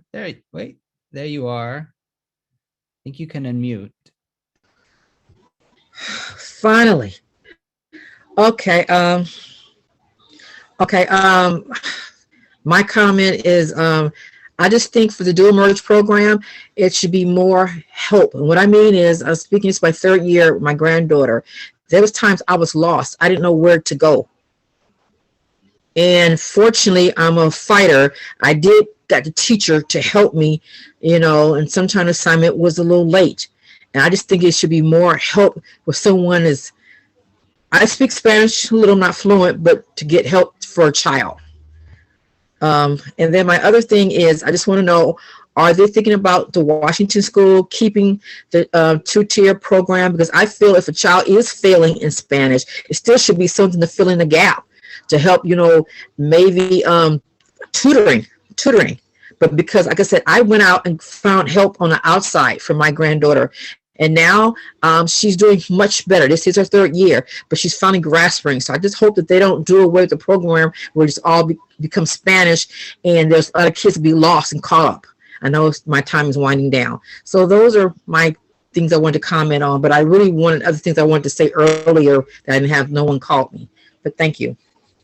Thank you.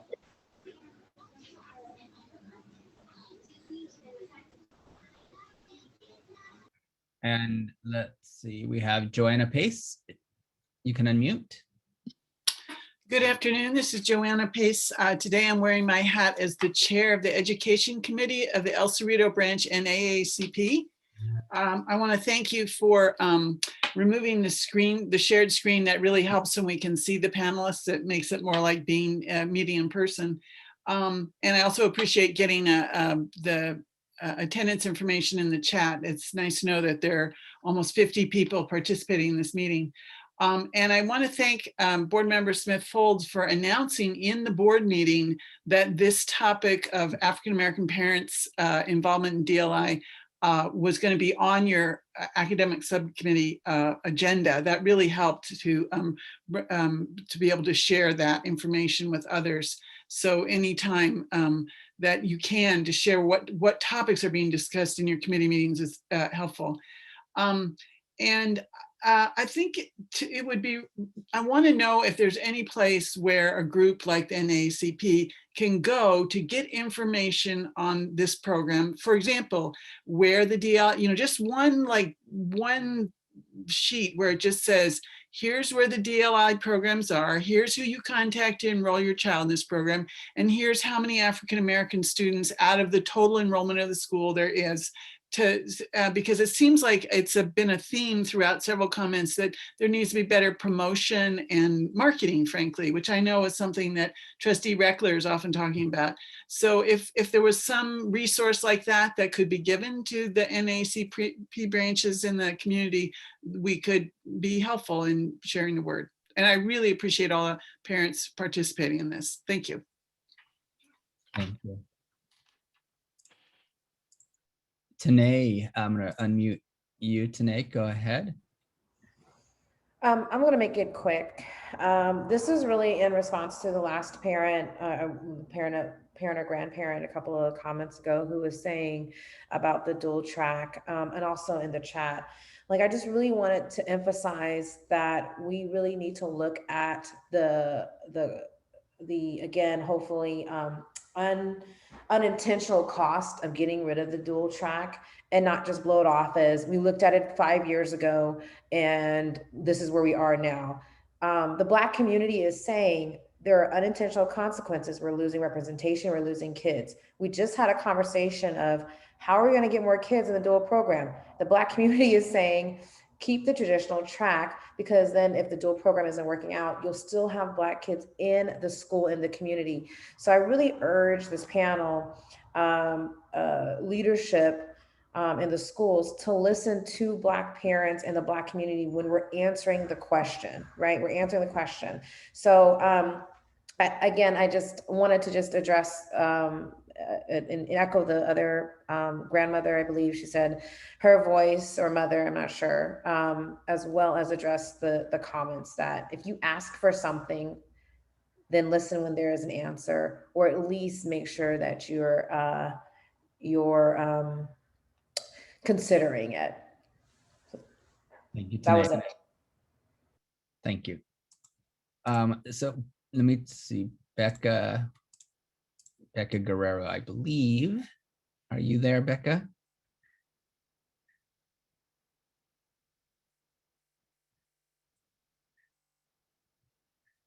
And Ms. Guerrero, I think you're able to unmute now. And I know you've been using the chat. Yes, do you want to type your comment in the chat? I'm not sure if you have the interpreter with you.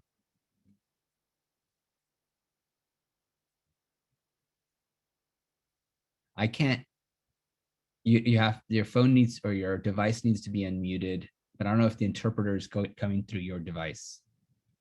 #9, yes.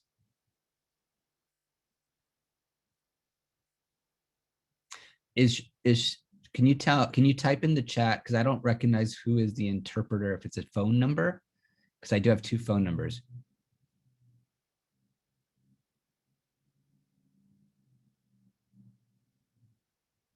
And I don't know which phone number is the interpreter phone.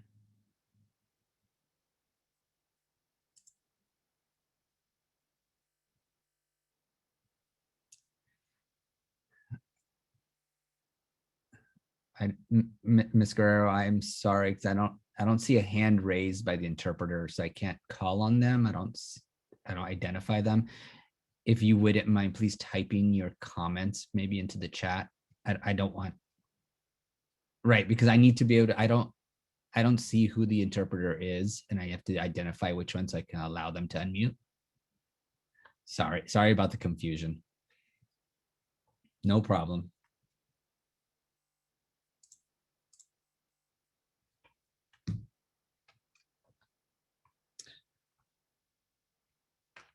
So that no, it's not a Spanish language interpretation. This is deaf hard of hearing interpretation. Sorry about the confusion. Miss Guerrero uses a deaf hard of hearing interpreter, and so there should be a phone number that allows for that, but I don't see the person. So Miss Guerrero, type her comment into the chat. We will see that in a few, but that is the last hand that was raised, Trustee Smith-Folds. Okay, so we will continue, and when Ms. Guerrero's comment is in the chat, we'll take a pause and we'll read it out loud. Okay, perfect. So then it'll be for the record. Trustee Gonzalez-Hoy, we are on discussion. Oh, wait a minute, just came. I'd love to address the curriculum aspect for a moment. I believe strongly that it is critical for the curriculum to truly reflect a DLI learning experience, which is not something I've been seeing at my time at Washington thus far. Thank you, Ms. Guerrero, for your comments. Oh, for instance, music classes and art classes should also be tied to the DLI experience. All right, Trustee Gonzalez-Hoy, it's all you. Thank you, Chair Smith-Folds. And there was one addition, she said, and multi-intersectional identities. Okay, so I mean, tonight was a lot, but a lot in a good way. I really enjoyed hearing from the parents, the teachers, and the principals about the experience in their schools. And, you know, I just want to start by thanking all of them for being here and still listening in. This is just one out of many conversations we want to have. So I really, again, I appreciated Mr. McGee saying they're going to come back to us with maybe some recommendations, because I still don't really know. I mean, we're hearing some, right? But I want to hear more things that they think that we can do as a district level to support increasing African-American students in joining our bilingual program, but also supporting them to stay in the bilingual program, right? And same with our educators staying in this district, right, and supporting them be here long term. You know, a couple of things that I just wanted to point out that I do think that that we should start doing. I know that the principals do this already, but I would love to see a little bit more cross-district collaboration between the programs. It sounds like specifically the parent groups and maybe the teacher groups would probably really benefit from having these conversations about how to continue to support each other's programs. And I think that also having district personnel present would help, right? So that we can always react and support them as they go, right? Because it also shouldn't just be on them. We just heard, I think, from fighters, one of the people that called said she was a fighter. Like, I think that every parent that we heard from today is a fighter, right? And will get their student whatever they need, and we'll support the program, and we'll put hours and we'll volunteer, right? Like, we heard it from all of them. They've probably put in hundreds of hours to support their student and support the program at their school, right? So we also have to figure out how to support those that are not here, right? And honestly, also remove some of the work from all these amazing families and put it some more on staff, so that we can continue to expand what we're already doing great. I wanted to do a quick shout out to Washington for the PD with Ms. Shiloh. I got to attend a couple of years ago, and it was wonderful. So I'm glad to hear that they're doing that. I totally agree with Ms. Lane and some of the parents about promotion. We got to continue to do a little bit more on that, right? Mr. Peterson, I think, is an amazing example of doing that. Before COVID, I was at my gym and I saw a flyer in one of the treadmills about the Mandarin program. Then I was at the DMV and I saw a flyer for the Mandarin program. And just recently I was walking with my wife and I saw one on a post. Like, just the amazing power, I think, that Mr. Peterson and his staff have had in the promotion. I think that we can learn from that and expand that to all of our DLI programs and all the other languages. And, I do want to address the same grandmother who said she was a fighter. She did also say that she felt lost.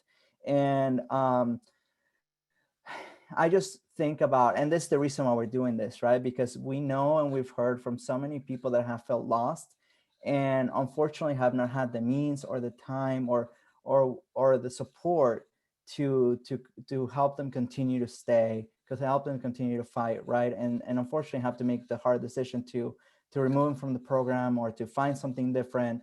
So I think that those are the people who I think about when we do this work, and we just simply have to do more, right? From funding to supports, and that's why I look forward to continue to partner with ASAT and OASA and all the parent groups and teachers to make sure that we can continue to expand and support them. But again, it can't just end here. And for us to say this, right, we need to come out with outcomes, and that's why I'm looking forward to maybe agendizing this again, like you said, with Mr. McGee and some, of our leaders in the community to tell us what else they need for next year and for future years. I'll leave it to that. Thank you, Chair Smith-Folds, for agendizing this, and thank you, staff, for supporting putting this together. Thank you so much, Trustee Gonzalez-Hoy. I want to start my comment off with what one of the teachers said, defending with a sword and a fist. I just thought that was so powerful at the very beginning. I cannot say it in Spanish. I can say cerveza in Spanish, and that's about it. That and a couple other things, but that's all I can say in Spanish. But I really want to lift up the parents who are defending their children's rights to a incredible education, and they're defending it with a sword and a fist. It's not easy being that voice in the room. It's not easy being that person that walks through the door, and sometimes you get the response of, oh, because they know you're coming in with a demand. They know you're coming in with the standard that you expect your child to be able to hit. You expect the resource to be able to hit. So parents, again, thank you so much for the fight. Teachers, thank you for the fight that you do. And admin, again, writing grants, staying up, searching and looking for ways to bring money and resources into your schools. Thank you for the fight. This is what I want to say to you. We always say that kids are resilient. I always say kids shouldn't have to be. They are, but they shouldn't have to be, because the people around them should be lifting and supporting and moving them to a position to where they don't have to be resilient. Parents, teachers, admin, you're all great resources to bring to your school. You shouldn't have to. You shouldn't have to work that hard to bring in the supports for your students. That's what we're here for. So we're asking you and thanking you for allowing us to be able to start requesting and demanding that those supports be brought into your school, so you can do the work for the children and you don't have to do it on top of everything else that you do during the day. I think that there has to be some standardization across the DLI programs. This was an emotional roller coaster for me. You know, you would hear about one DLI program and it's like, wow, okay, wow, look at that, look at that. And then you would hear about another and you were like, oh my God, what are we doing? We've got to get in there and make sure that they have the support. And then you'll hear about another one. So we have to have some kind of standardization across these programs. DLI is a place that we need to walk out the social journey, the social justice journey. We have to walk this out because this is where we create those global citizens. This is where we create the appreciation for all cultures, all languages, etc. So we need to walk out that social justice journey. And this is a place to do it. We have all been aware of the trauma in the Black community, the trauma in the Asian Pacific Islander community. Like, we need to walk out the trauma that we have in our Latinx community. There's a shared trauma that we have among all of us. And DLI is a place that we can be a shining light on the hill to be able to walk out what it looks like when we're all coming together as one. Representation matters. We need to put people in front of these children that look like them. We need to let them know that they're not a unicorn. You know, a Black person speaking Spanish is not a unicorn. We're in California, for criminy sakes. We should be able to find Black people who speak Spanish and be able to help support them and put them in the classroom. Tutors, substitutes, teachers, admin, etc. We need to be able to do that. Black people who speak Mandarin, not a unicorn. We're in California, for criminy sakes. You know what I mean? We're not in, you know, Florence, Alabama. That's where I grew up. We're not like, you know, it's really not searching for a 4-leaf clover. It's making the investment to do the work. We need to make the investment to do the work. Outreach, make sure that the word of mouth outreach, parents told you, we do it word of mouth, but not only word of mouth, we need, the NAACP said, we need that 1-page informational. We're willing to help you spread the word. We're willing to help to get the information out to the community that these programs exist. I gotta keep saying resources, resources, resources. I don't want us to forget what we heard about the transition from middle school to high school. We need to have a clear transition pathway so parents know. So parents understand, they know, and they're clearly aware of that their investment will continue for their child's entire 13 years in our district. So I want to make sure that we get to that. Finally, there's one of the things that I want us to understand, that everybody gets an invitation to the party, but the key is to feel like you're welcomed once you get there. You know what I mean? Like, you have an invitation to the party, but we want to make sure that everyone feels welcome once they get there. Once they get to this DLI program, that they know this is a program that's for them. It's not, we're making space for you. It's, the space is for you. There's a big difference in that. So we need to make sure that we're working on climate, and we're working on culture. We're working on inclusion. We're working on the fact that you do belong here. This is a space for you, that you're not an exception to a rule. You are the rule. Everyone gets to be here, including you. Trustee Gonzalez-Hoy, I just want to thank you for always bringing the good questions. I want to thank you for always bringing things to my remembrance. And Mr. Aurelio, thank you for your support. It's much appreciated. I want to thank Mr. McGee and Reverend Shoemake and I always mispronounce her name, Miss Resigno. Miss Resigno, thank you so much for all that you do. And I always want to thank the invisible hand that we do not see, and that's Miss Riverbank. She does Riverbark. She does everything, and we really want to appreciate her. Thank you for being here and always taking notes and helping on all sides of it. You are much appreciated, and our interpreter is also here, and she's much appreciated too. We are 6:28. I think that we're finished with comments. Do you have anything else to add, Trustee Gonzalez-Hoy? No, thank you, Chair Smith-Folds. Mr. Aurelio, do you have anything to add? Look, see, that's different. I want to start doing that. Let's let Mr. Aurelio ask some questions and do discussion. No, this has been a great session. I really do appreciate all the panelists that joined, the teachers, the parents, the admin. It was great to have them all here and to hear all those voices. And, you know, like everything in a school district, we just have to keep doing better, and we will get better. I agree. We really do have to eat this elephant one bite at a time, but we will get it. We will get it done. So we are moving on. Our Council of Elders got moved to Monday.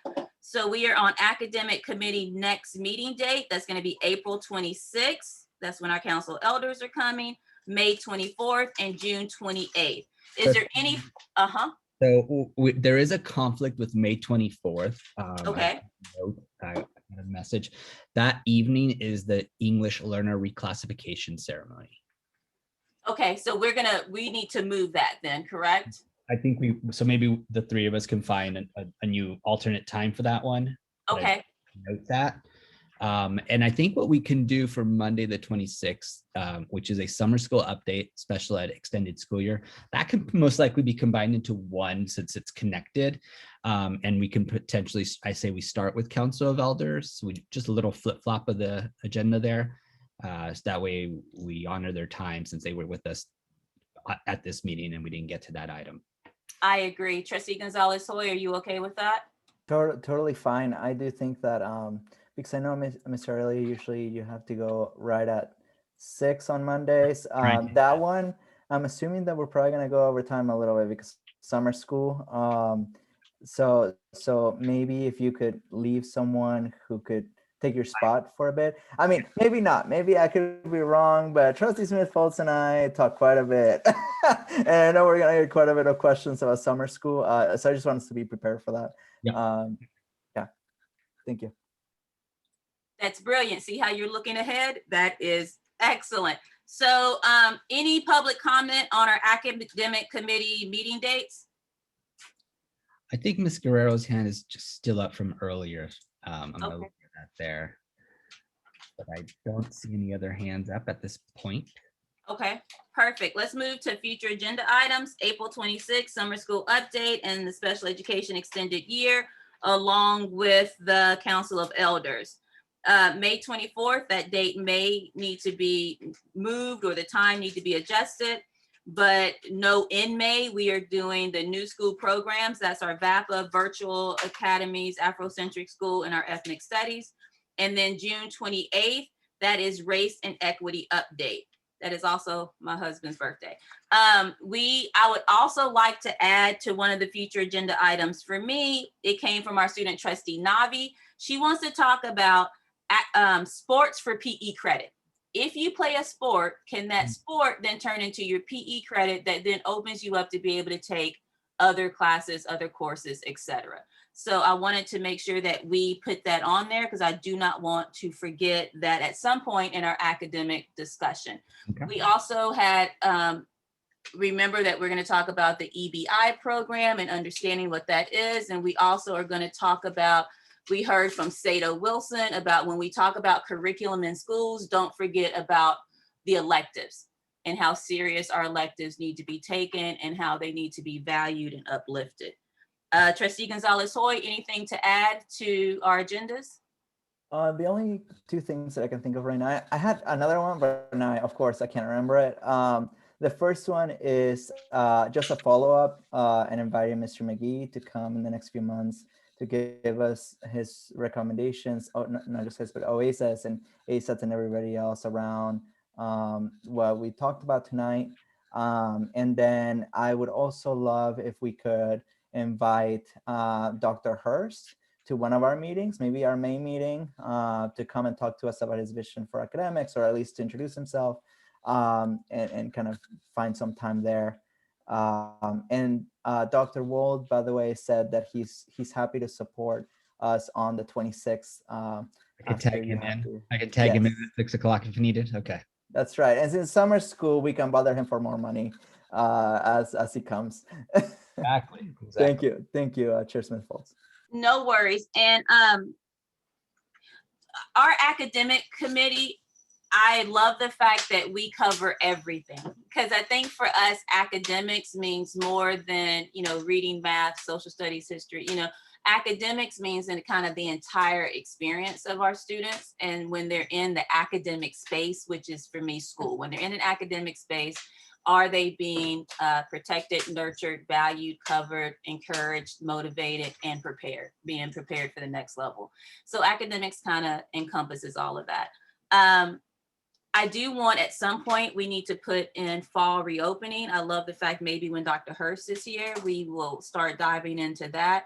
I do want us also to do just at each meeting for the next couple of weeks, Trustee Gonzalez-Hoy, if we can just, ask for a quick update on how in-person return is going, to make sure that we are keeping everybody abreast of how that's happening. That's it. Look, we're getting out 6 minutes early. So 6 minutes early from being late. So that's great. I want to thank everybody so much for all that you do. Thank you for continuing to come to the academic subcommittee. We really appreciate your input. We value your opinion. We honor the fact that you hold us accountable, because that's what you're supposed to do. And again, go tell somebody, spread the word. Again, April 26th is our next meeting, and we greatly appreciate it. And remember that this is just the first conversation. It's not the last conversation. We will continue to deep dive into all of these topics, because I know that it is the will of Trustee Gonzalez-Hoy and Mr. Aurelio that your children have the best experience that they possibly can have at WCCUSD. So again, center yourselves, take some time to meditate and take some time to be okay. I'm like that, Mr. Aurelio, I'm like those people in church where they be telling the preacher, okay, now that means we got to go. They be giving them the one finger. Let's go, let's go, let's go.